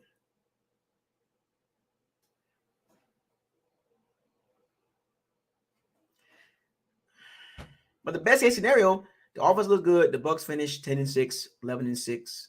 10 and 7, 11 and 6, 12 and 5. I don't know about it, but I'm just giving you a scenario. Todd Bowles keeps his job. Dave Canales gets a second year as an OC. And then he has another good year, and then he's out of there as a head coach. Obviously, right? You know how this works. But the next piece is the quarterback. And he was around Russell Wilson. Kyle Trask and Russell Wilson is night and day. Oil and water. Oil and water. Not oil and water. Not even the same, not even close. He's watched Russell Wilson from 2012 to 2021. How to run the offense that he's been around. Well, a couple different offenses, right? Darrell Bevell, Brian Schottenheimer, Jeremy Bates. Well, he's around Jeremy Bates for a little bit, but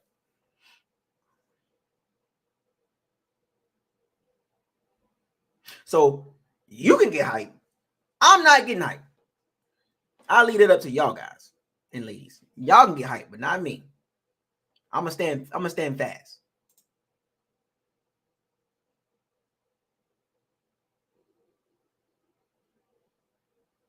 He was the 4th or 5th choice. You can make yourself believe what you want to believe, and that's fine.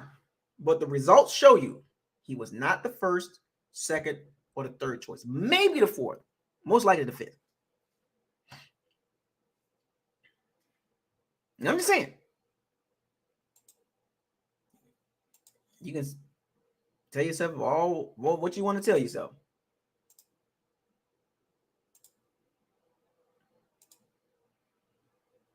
I'm just giving y'all the heads up of what the situation is.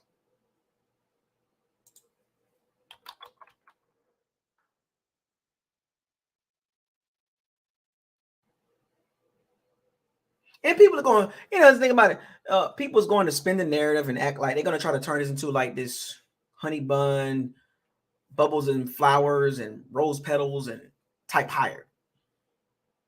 That's just for clicks. See, over here, I'm going to give you the reality of it. I'm not here for clicks. I'm not here to tell you, oh, this is a great hire. He's going to do everything. We don't know.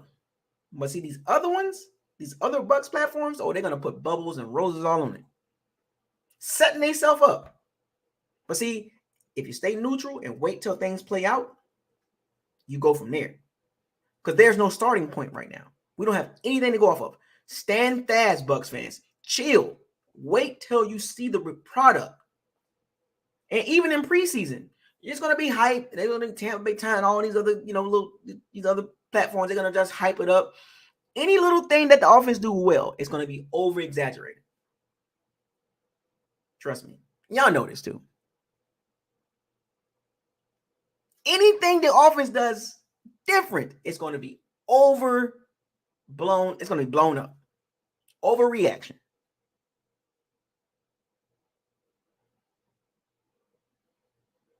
The minute we score 25 points, game 1. Oh, that's what I'm talking about. Dave Canales, yeah, he's better than Byron Leftwich. Some people think he's better than Byron Leftwich. It has no result, nothing, no evidence. Because as of right now, Byron Leftwich is better than Dave Canales. Why? Because we got results. We don't have anything on Dave Canales. But these other little platforms are going to, or these other platforms, I'm going to say little, but other platforms is going to be like, oh, Dave Canales is a great hire, and he's a home run hire, and it's a huge win, and they got it right. You sure?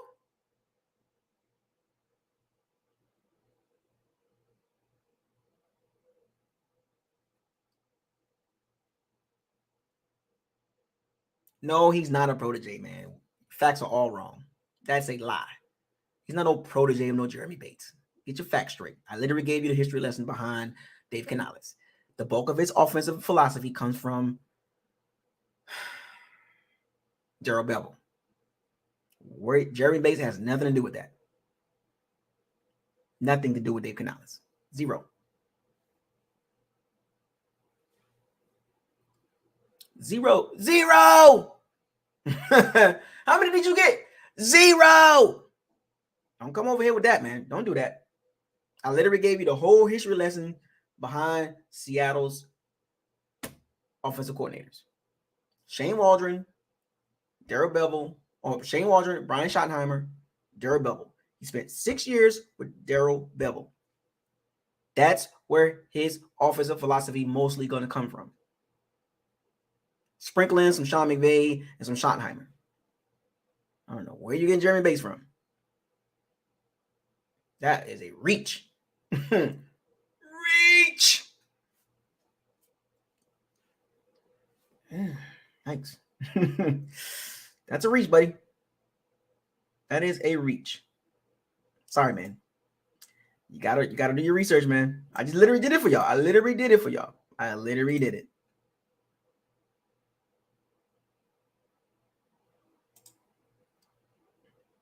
But yeah.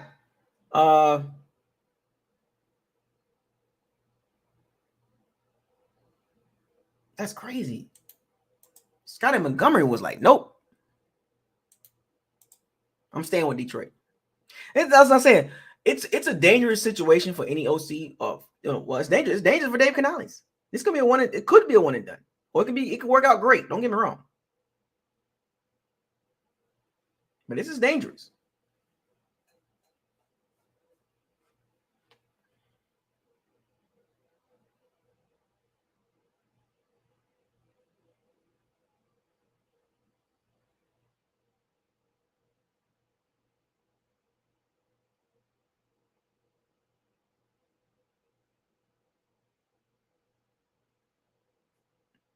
It's going to be interesting. It's going to be interesting.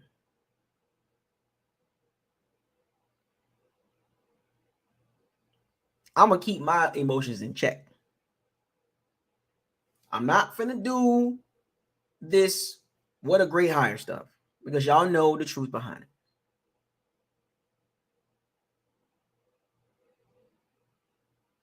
The Bucs had 3 people they really wanted. And you're gonna tell yourself it's a great hire? Matter of fact, let me ask y'all a question. Do y'all think it's a great hire? Because I don't know, because I don't have anything to go off of outside of what he's been around. Is it a great hire? Because I can't give it a grade.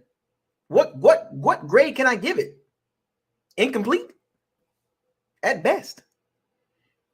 Well, you can give a letter grade, F, D, C, B, or A. Incomplete.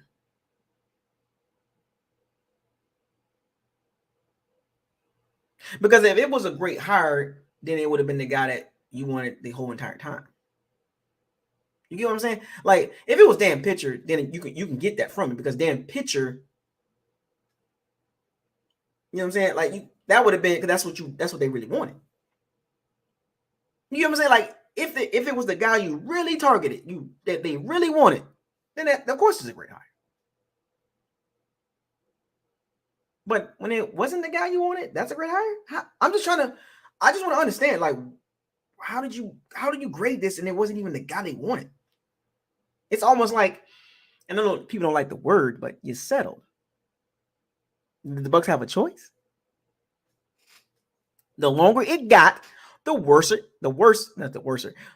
it got, the more terrible or the worse it would have looked for the Bucs. They had to pick somebody. And I told y'all this the other day, you can't keep going to candidate 12, 13, 14. It gets ugly.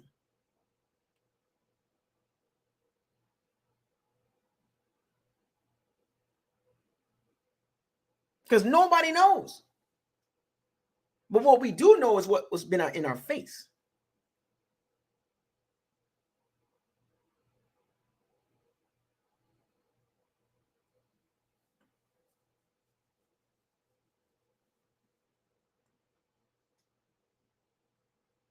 Oh, it was a great hire. How? He wasn't even the first choice. So you mean to tell me you had 4 people you really wanted, and he was one of them?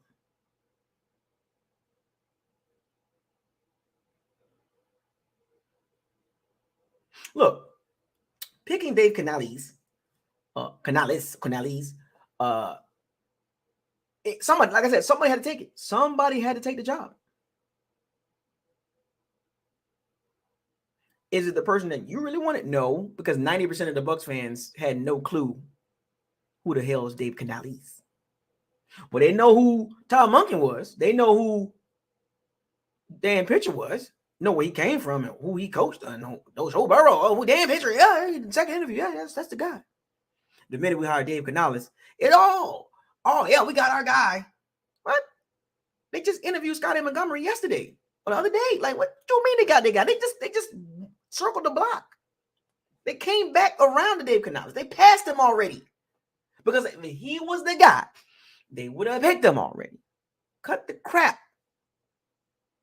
Now I gotta give you the reality of it. Stop with this.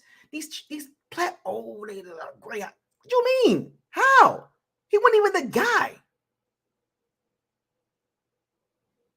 And I told y'all, the longer it went, the worse it was going to look. Because you dragging this out, we halfway through February, and you ain't got nobody yet. And it's not like your job or the position was a coveted position. Like I told y'all, if Tom Brady was still here, I think we would have been had our guy. Now, I'm gonna be real with y'all. Or if we had a elite quarterback, we would have been got our guy. But the fact that we got questions at quarterback, forget the 23 free agents on the roster. Forget the head coaching situation. The quarterback situation.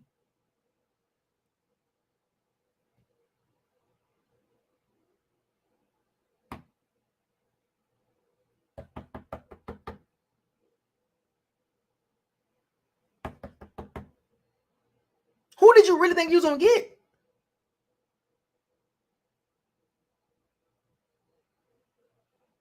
He was not a hot commodity. He was not running around the circles of, oh, yeah, we got to get Dave Canales.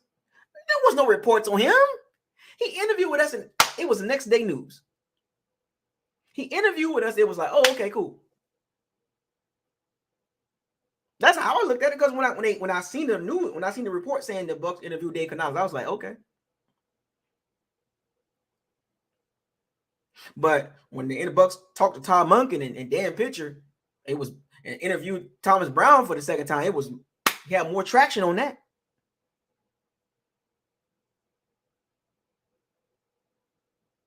Because if I was a betting man, I'm not betting right now. I'm not betting on Dave Canales. Because I don't know. I don't know. I just know his background. It's like taking a job interview and they look at your resume and you got to convince them why you want the job. And once you're convinced, you got to perform. Right? You got to perform. You got to perform the job. Because they don't know what they're getting. You got to sell them that you can do the job. Without no experience? You know how hard that is to do. So shout out to Dave Canales for taking the job and convincing the Bucs that I'm the guy that I can do a lot better with this offense. I can take this offense to a different level versus last year. It's not going to be a hard thing to top. Let's get that clear. It's not going to be hard to top 18 points a game, so the bar is low. The bar is low. Now you hit me. The bar is low. Do you understand? On your couch. It's not hard to top 18 points a game. But the problem is the quarterback. That's the next problem. You got your OC, great. Okay, cool. Maybe not, maybe it was not your guy. Cool. All right. What about the quarterback situation?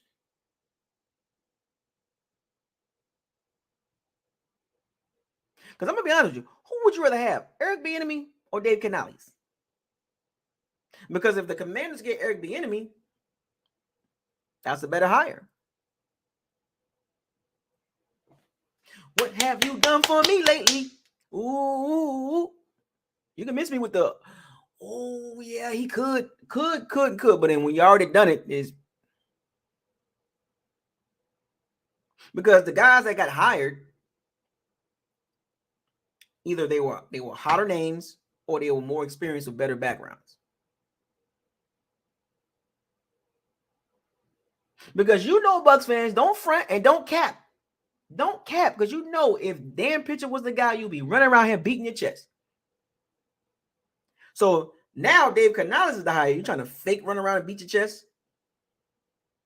What you gonna go? You gonna go brag to the Carolina Kitty Cats that we got Dave Canales?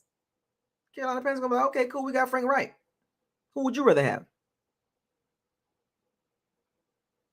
Don't worry, I'll wait. So don't go running around beating your chest on the unknown. Are you serious?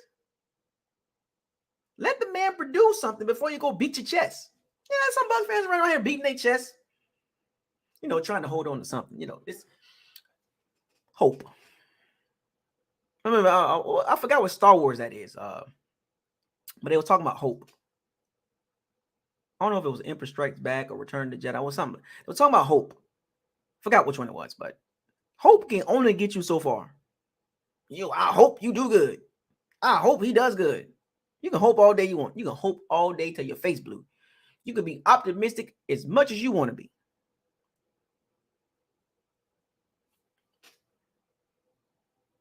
There you go, Rizlo.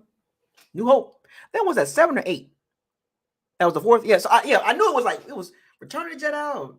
It was right. It was right before that. It was like, I figured it was. I remember the word. I remember the whole movie, not the word for word, but I remember the whole thing about hope. Star Wars New Hope. Hey, New Hope. The fourth installment. I went through my little Star Wars phase. I watched them all. Like I watched them back to back. Sometimes you got to do that. But yeah, New Hope. You had Emperor Strikes Back. Yeah, right before Emperor Strikes Back, and then Return of the Jedi. You know what I'm saying? Blah blah blah.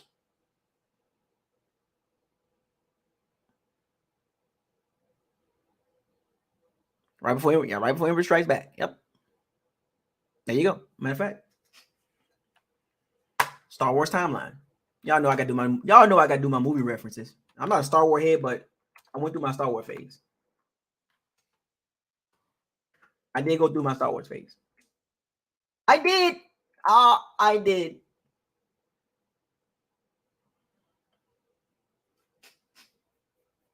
Now the timeline is crazy.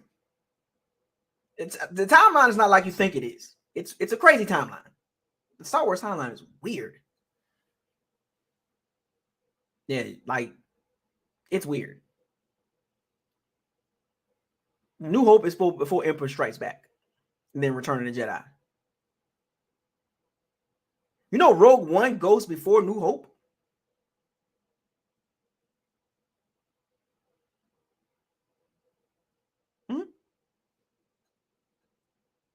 It's crazy, man. It's weird. The Star Wars timeline, when they release these movies, it's like, what? It's weird. Because now all these movies they released, some of these movies are prequels. It's like, what? That came before New Hope? That came before Return of the Jedi? And Emperor Strikes Back and Return? What the hell is... Yup.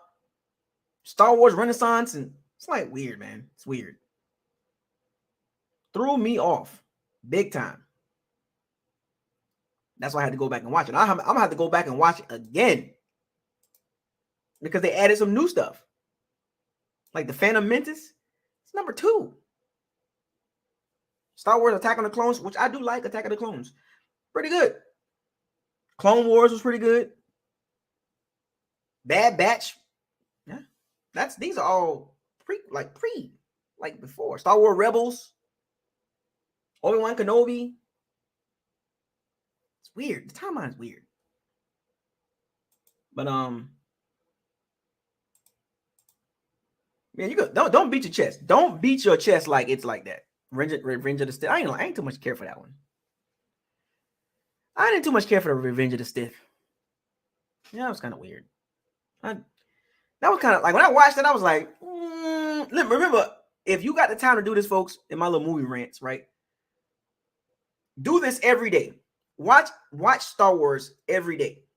Like, well, try to go through the timeline. So you could do the movie timeline, but if you add in the anime, because the anime is part of the timeline, you can do that. But if you just want to go through the movie timeline, just go through it. One movie a day. Strictly movies, no anime. Just go through strictly movies. Now you're gonna miss some stuff, but just go through the movie timeline every day. Go watch. It's gonna 3-hour long movies. Star Wars movies ain't short.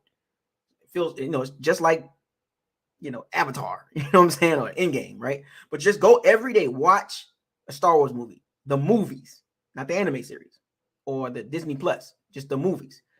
It's gonna take you about, if you can do 2 a day, but 1 a day. 2 a day is too much. I did that. And I went through the anime too. And the movies. The movies mixed with the anime. It's long, folks. It's long. I had to skip some filler episodes. It was too long. I don't know what I'm talking about. I'm just saying, I'm not a Star Wars guy, but I'm just saying I went through it. It was tough. It takes a long time. Am I lying about that, Twix? Am I lying about that? Have you seen the timeline? It's crazy. I'm not a Star Wars guy, but I'm just saying I went through it just to have something to do and just, to kind of at least conversate about it. But you're not a Star Wars fan and I don't know what I'm talking about. Cool. You ain't hurting my feelings. It's cool. I don't care. I'm just telling you what I did. You got something better? Feel free to let me know. You ain't hurting my feelings at all. Because you're right. I don't know what I'm talking about. Help me out. Help me out. You're not a Star Wars guy, so you help me out. First down. Don't get me started, man. I'm just messing with you. Yeah. Non-Star Wars guy, help me out. No, give me the Star Wars guy. Don't give me the non-Star Wars guy trying to tell me. Help me out, Star Wars guys. Grizzlo. Matter of fact, I think you're a Star Wars guy, right?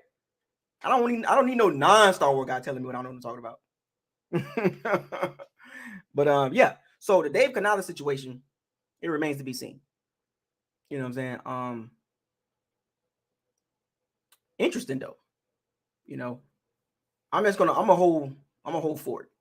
I'm not gonna jump around for joy and beat my chest like it's on. No, I'm good. You know what I'm saying? Like, it is what it is.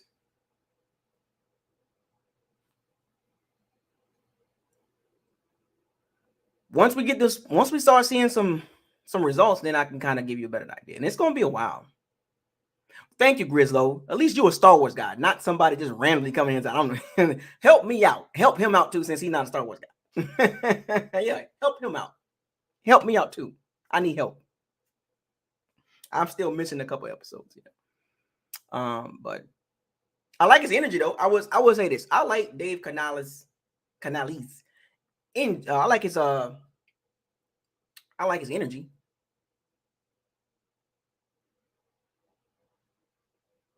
I like his energy. He's a player's coach, obviously. So he's gonna be talking to the guys. He's gonna be talking to Mike Evans and Chris Godwin because it's gonna be interesting that he has a receiver's background.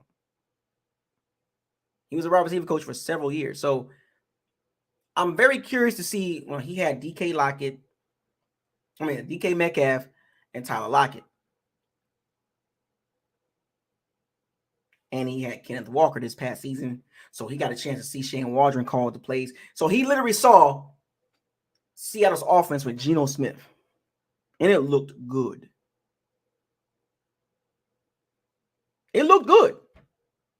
Seattle's offense was a lot more balanced than ours. There is no running back on the Bucs roster better than Kenneth Walker. Let's get that clear. Ethan, what up, man? Peter Perez, what's up? OJO, Peter Perez. There's no running back on the Bucs roster currently better than Kenneth Walker. You can go ask 31 other fan bases. Who would you rather have, Kenneth Walker or Rashad White? Get back on me on the numbers.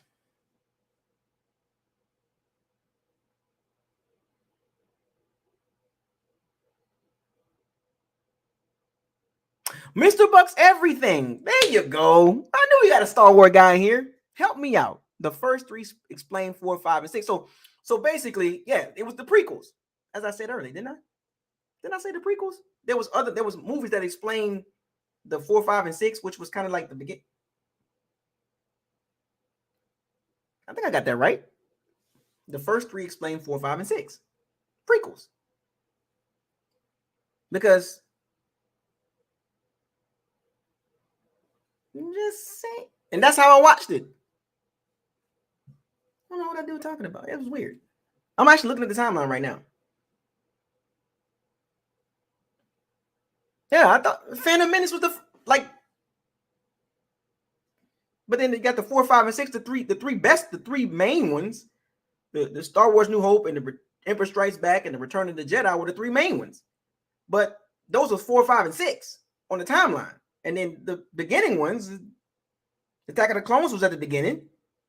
Clone Wars was at the beginning. I could have sworn I said that, but I'm literally reading it. Like, I'm just saying. Revenge of the Sith is part of the first part of the whole setup, but it is weird. But yeah, the new one was the prequels. Those were the ones at the beginning, the new ones, the Clone Wars and the Solo Story and the Attack of the Clones. Those are the beginning. But I could have sworn that. Even Star Wars Rebels, that was before New Hope. But the 4, 5, and 6, the three main ones, was not the main ones. You got to go watch the prequels, if that makes sense. But anyway, even Rogue One was before New Hope. And remember, I watched this. I literally watched. It took a long time. I even went through. I had to skip some of that Clone Wars and that Attack of the Clones. I had to skip some of that. But but anyway, so let me ask y'all this question about Dave Canales. What grade would you give the Bucs if you had to give a grade? Because I can't do it. My grade is incomplete. Because I don't know. Like I literally went through his background, but what grade?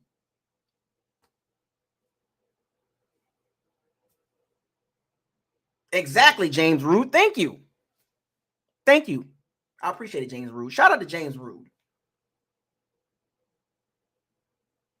Shout out to James Rude for clearing that up. Start out with episodes 4, 5, and 6. The first three movie. Start out with 4. Yeah, thank you. Thank you. So what grade would you give the Dave Canales hire?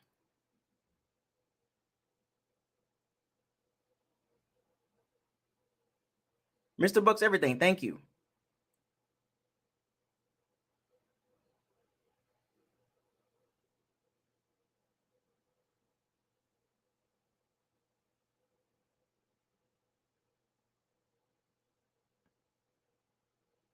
Now you got me when I have to go back and watch Star Wars again. I'm about to go watch 4, 5, 6, 7, and 8.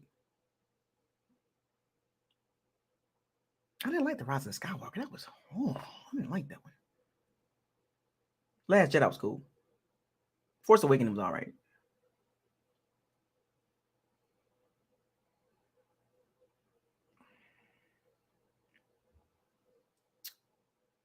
So does anybody care about the first 3 Star Wars movies? The 1, 2, and 3? Does anybody care about those 3?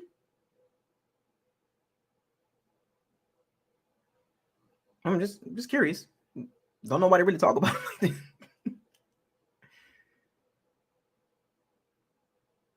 But it's crazy. New Hope was first. That came out 1970 what? 1976, something like that. What's the grade? What's the grade on Dave Canales?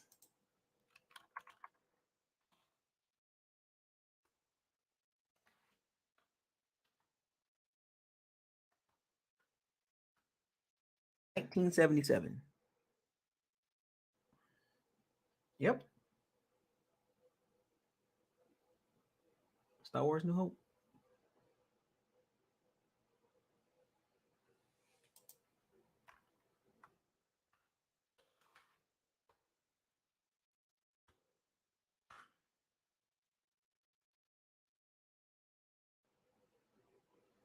Yep.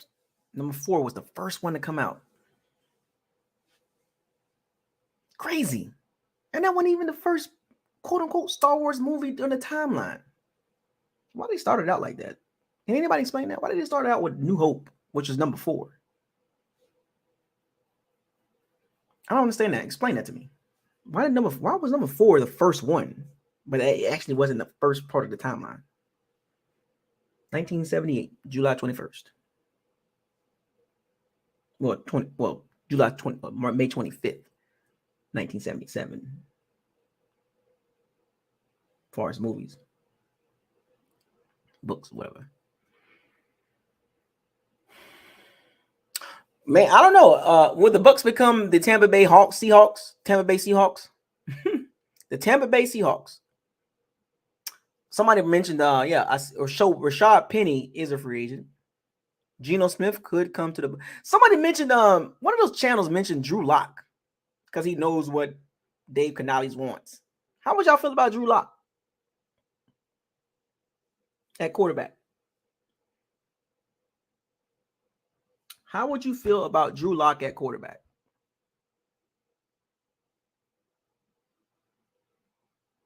Young Deezy wanted to give us Dark Vader's Rise. What you mean? So that's why they started out with 4, 5, and 6?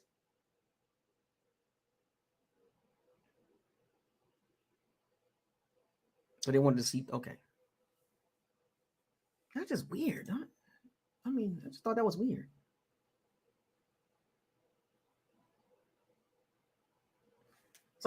That's crazy. 4, 5, and 6 were not the first 3. Well, it says New Hope 1977. Was I wrong? Or are you talking about the book or the movie? George Lucas, May 25th, 1977. Episode 4, A New Hope. I never understood that timeline. I still don't understand it. 4, 5, and 6 was the first 3 movies. It wasn't even the first 3 movies. It's weird. I'm about to go back and watch it again. The actual timeline, the real timeline, like Phantom Menace #1. Just to watch it again. So y'all don't like Drew Lock?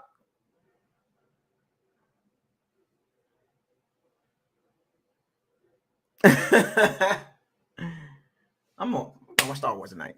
Phantom Menace #1, right away. Again, damn, it's crazy. The prequel trilogy. Yeah, I know. I watched Clone Wars. I did. Yeah, Clone Wars is at the beginning.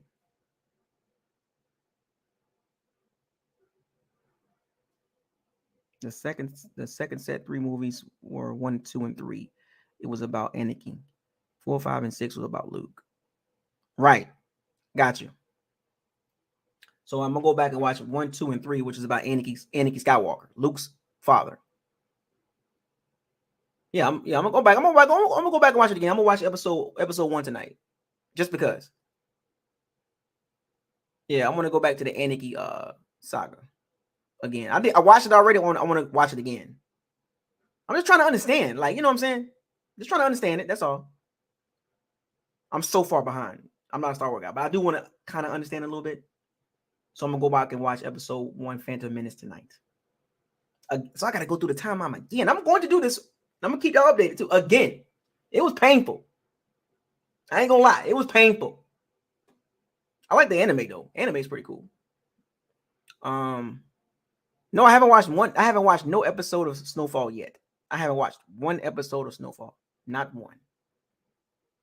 I will though. I got a lot of stuff. I got a playlist of anime. I got a playlist of things, TV series I got to catch up on. I ain't even finished The Flash. I haven't even finished The Flash. How about that? Anybody cool with the new Ant-Man? Anybody watch that already? Or what about The Flash? Anybody watch the new Flash? Anybody ready for the new Flash? The Flashpoint reset of DC? I'm a Marvel guy, so I haven't watched one episode of Snowfall. It's crazy. I'm gonna catch up. I got you, but I want to watch Phantom Menace though. So as I wrap this video up, so we talked about Dave Canales and the hire. Right, exactly. I get that part. I just want to watch it again. I got that part. I understand Anarchy was the first three. I watched it already. I just want to go back and watch it again. It's complex. So many layers, man. Like, you know. So many layers. I'm gonna go watch it again. I'm gonna take my time with this again. You know, I kind of rushed through it, so it's gonna take a while. Right. I'm gonna keep y'all updated as I make these videos. I'm gonna tell y'all, you know, where I'm at on the timeline. So I got multiple timelines going right now. What I'm watching: Yu Yu Hakusho, Hunter x Hunter. I'm gonna start Star Wars again. I ain't even finished Boruto. I haven't finished that. I gotta watch Baki and Berserk. I'm on my anime run right now. I gotta watch Ant-Man this weekend with Kang the Conqueror. I still got Marvel Series 2 cards. I got the whole set. I want Marvel Series 1 though. I want Marvel Series 1 cards. As a kid, I used to collect those. Old school. Anyway. You know what's so crazy? I want to say this real quick about the Bucs quarterback situation. Now that we're going to start talking about the quarterback situation. Yes, he did. I did get that part. Mr. Bucs, everything. I did get that part. The Emperor, he disguised himself. He concealed his intentions. He set everything up with anarchy. Through anarchy. The force, right? The dark force, right? They set everything up. I did get that part. I did catch that. The Emperor was the puppet master. From the beginning, the entire dark force. Yes. He set the entire thing up. So I did get that part. And actually, I didn't catch on to that till the last one. Until the Rise of Skywalker. That it really clicked. Like, oh, he set the whole thing up from the beginning. I did get that part. I did get that part. The Emperor from the beginning, from the actual real timeline, from episode 1, Phantom Menace. He started the whole situation. He started the entire thing. So yeah, 4, 5, and 6, yeah, but Phantom Menace, the actual real Star Wars timeline, it was the Emperor the entire time. And it did not catch me until episode 9. It took me until episode 9 to realize that it was the darn Emperor the entire time. Spoiler alert. I'm late though, but I got that part.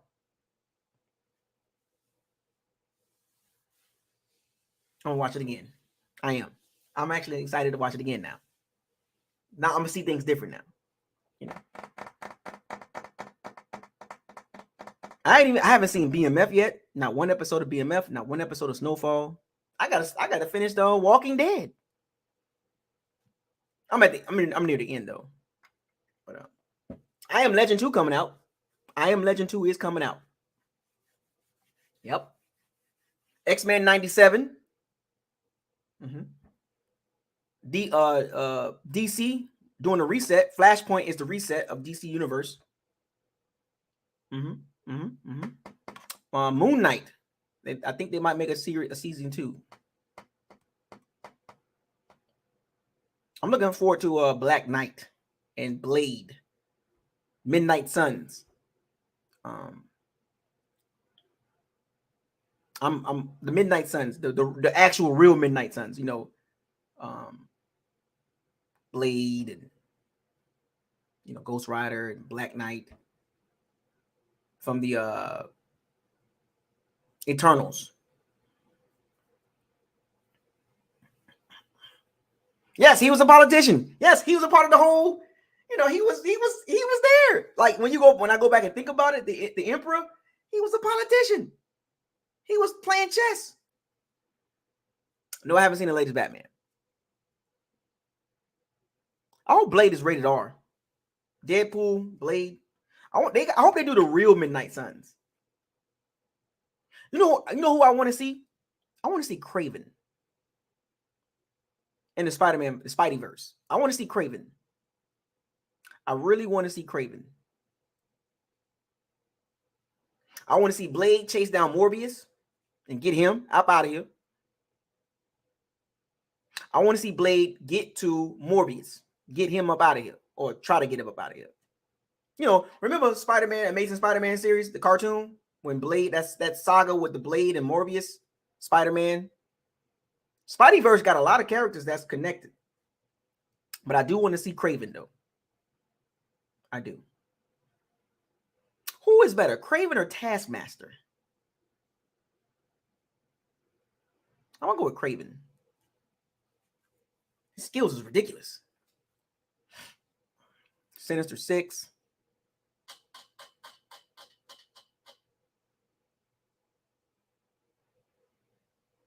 Yep. Anarchy. Yep.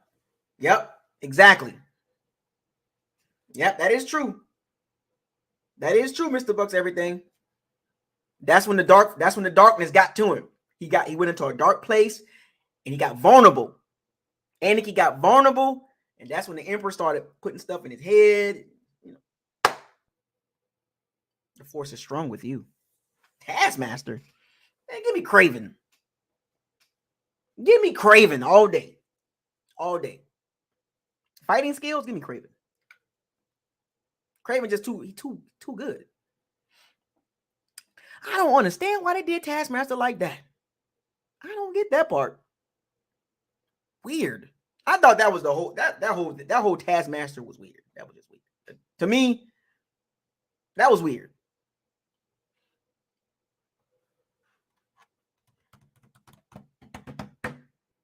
Anyway, let me get to my Hunter x Hunter and my Yu Yu Hakusho. We are the same, Bucs fans. But I'll just keep moving forward until I... Does anybody know where that's from? I'm just going to keep moving forward until... Or I'm just going to keep moving forward till... What line is that from? We are the same.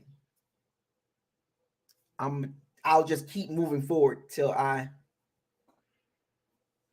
Shout out to all the Pirates and Sea Bandits. Thank you for joining another live episode. We talked about the Bucs new hire from Dave, new hire of the OC, Dave Canales. We're going to see what he brings to the table. I gave y'all a history lesson or background. And I learned some things about him too that I didn't know. And I went a little deeper with the connecting the dots too. And we'll talk about this more. And we're going to talk about the quarterback that, he would like to get. And because I don't think Kyle Trask, you can't go into the season with no competition of Kyle Trask. Come on, man. Let's be real.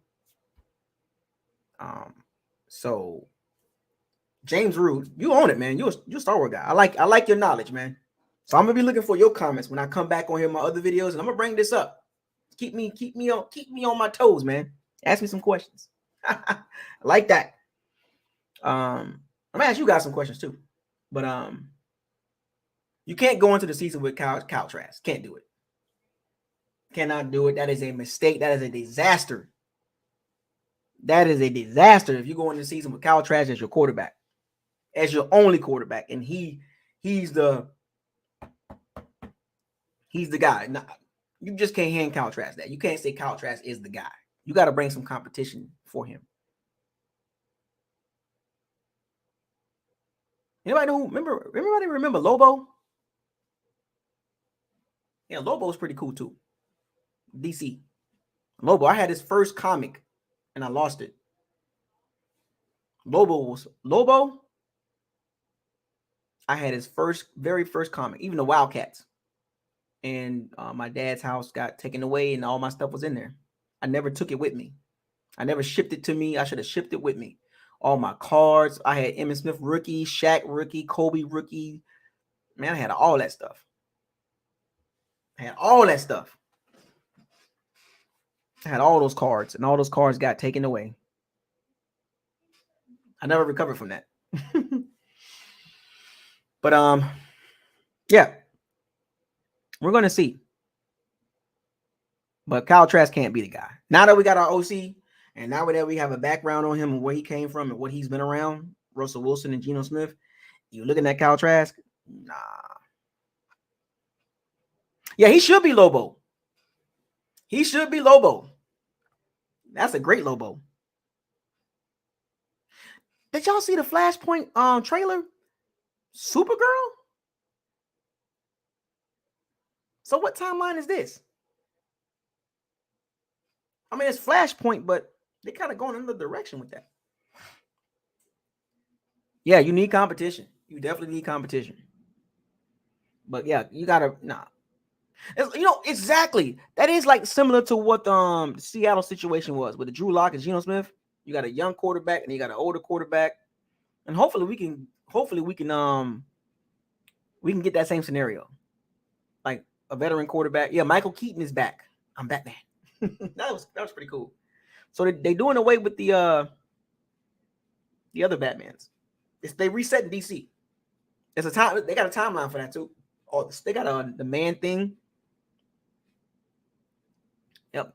Mm-hmm. The lanterns, they're coming back. So it's that timeline is kind of weird. The DC timeline is kind of weird to me. I don't know what's up with the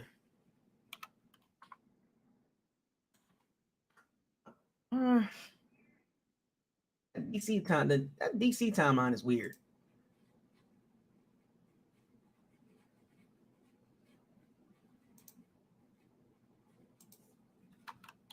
I don't know what James Gunn's trying to do, but hopefully get it right.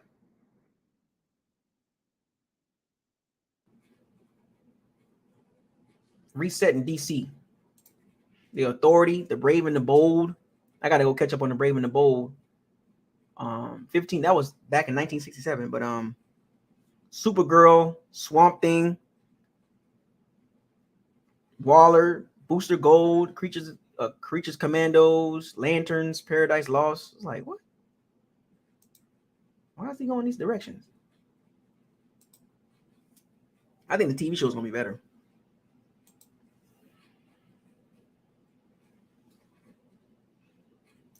The Creature Commandos. Snyderverse. You like that? I don't have no clue of Booster Gold. I have no clue of this guy. Blue Beetle? Like what? Like I gotta catch up with these guys. I have no clue of what Booster Gold. I don't have any clue with this guy. I don't Booster Gold. What? So Flash is the it's the Flashpoint. If you remember the Flashpoint saga or the Flashpoint movie, anime. If you read the comic book, that's cool. But Flashpoint, that's what the new Flash movie is.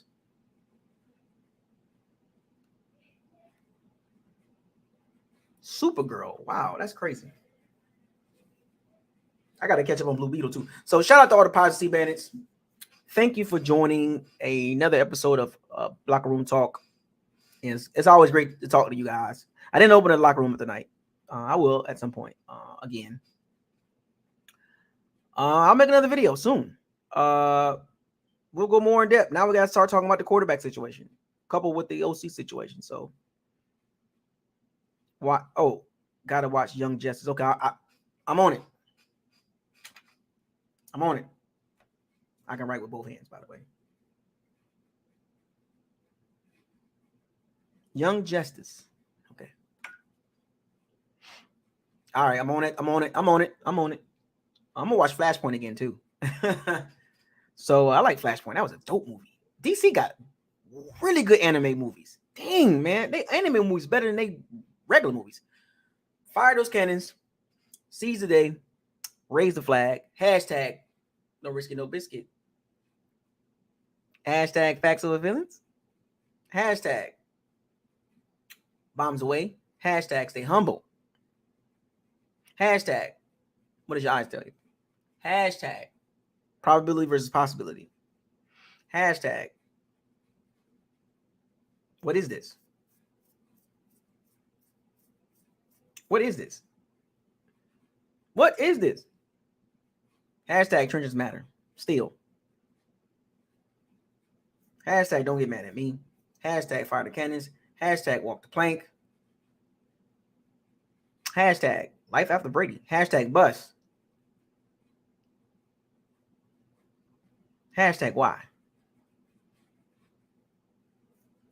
Hashtag got an OC now. Hashtag what's next. I gotta get rid of no risky, no biscuit, huh? Yeah, I'm gonna get rid of that. I'm gonna throw that one away. Hashtag what's next. I'll see y'all again. Phantom Menace. I'm on it. I am on it. Phantom Menace. I'm gonna watch it. James. I'm going to watch it. I'll see y'all. And Mr. Bucs, everything. Shout out to you, man. I appreciate your knowledge on Star Wars too. And James, you too, man. I see you. The Star Wars knowledge. Well, come back. Phantom Menace. I'm watching again. I'm out.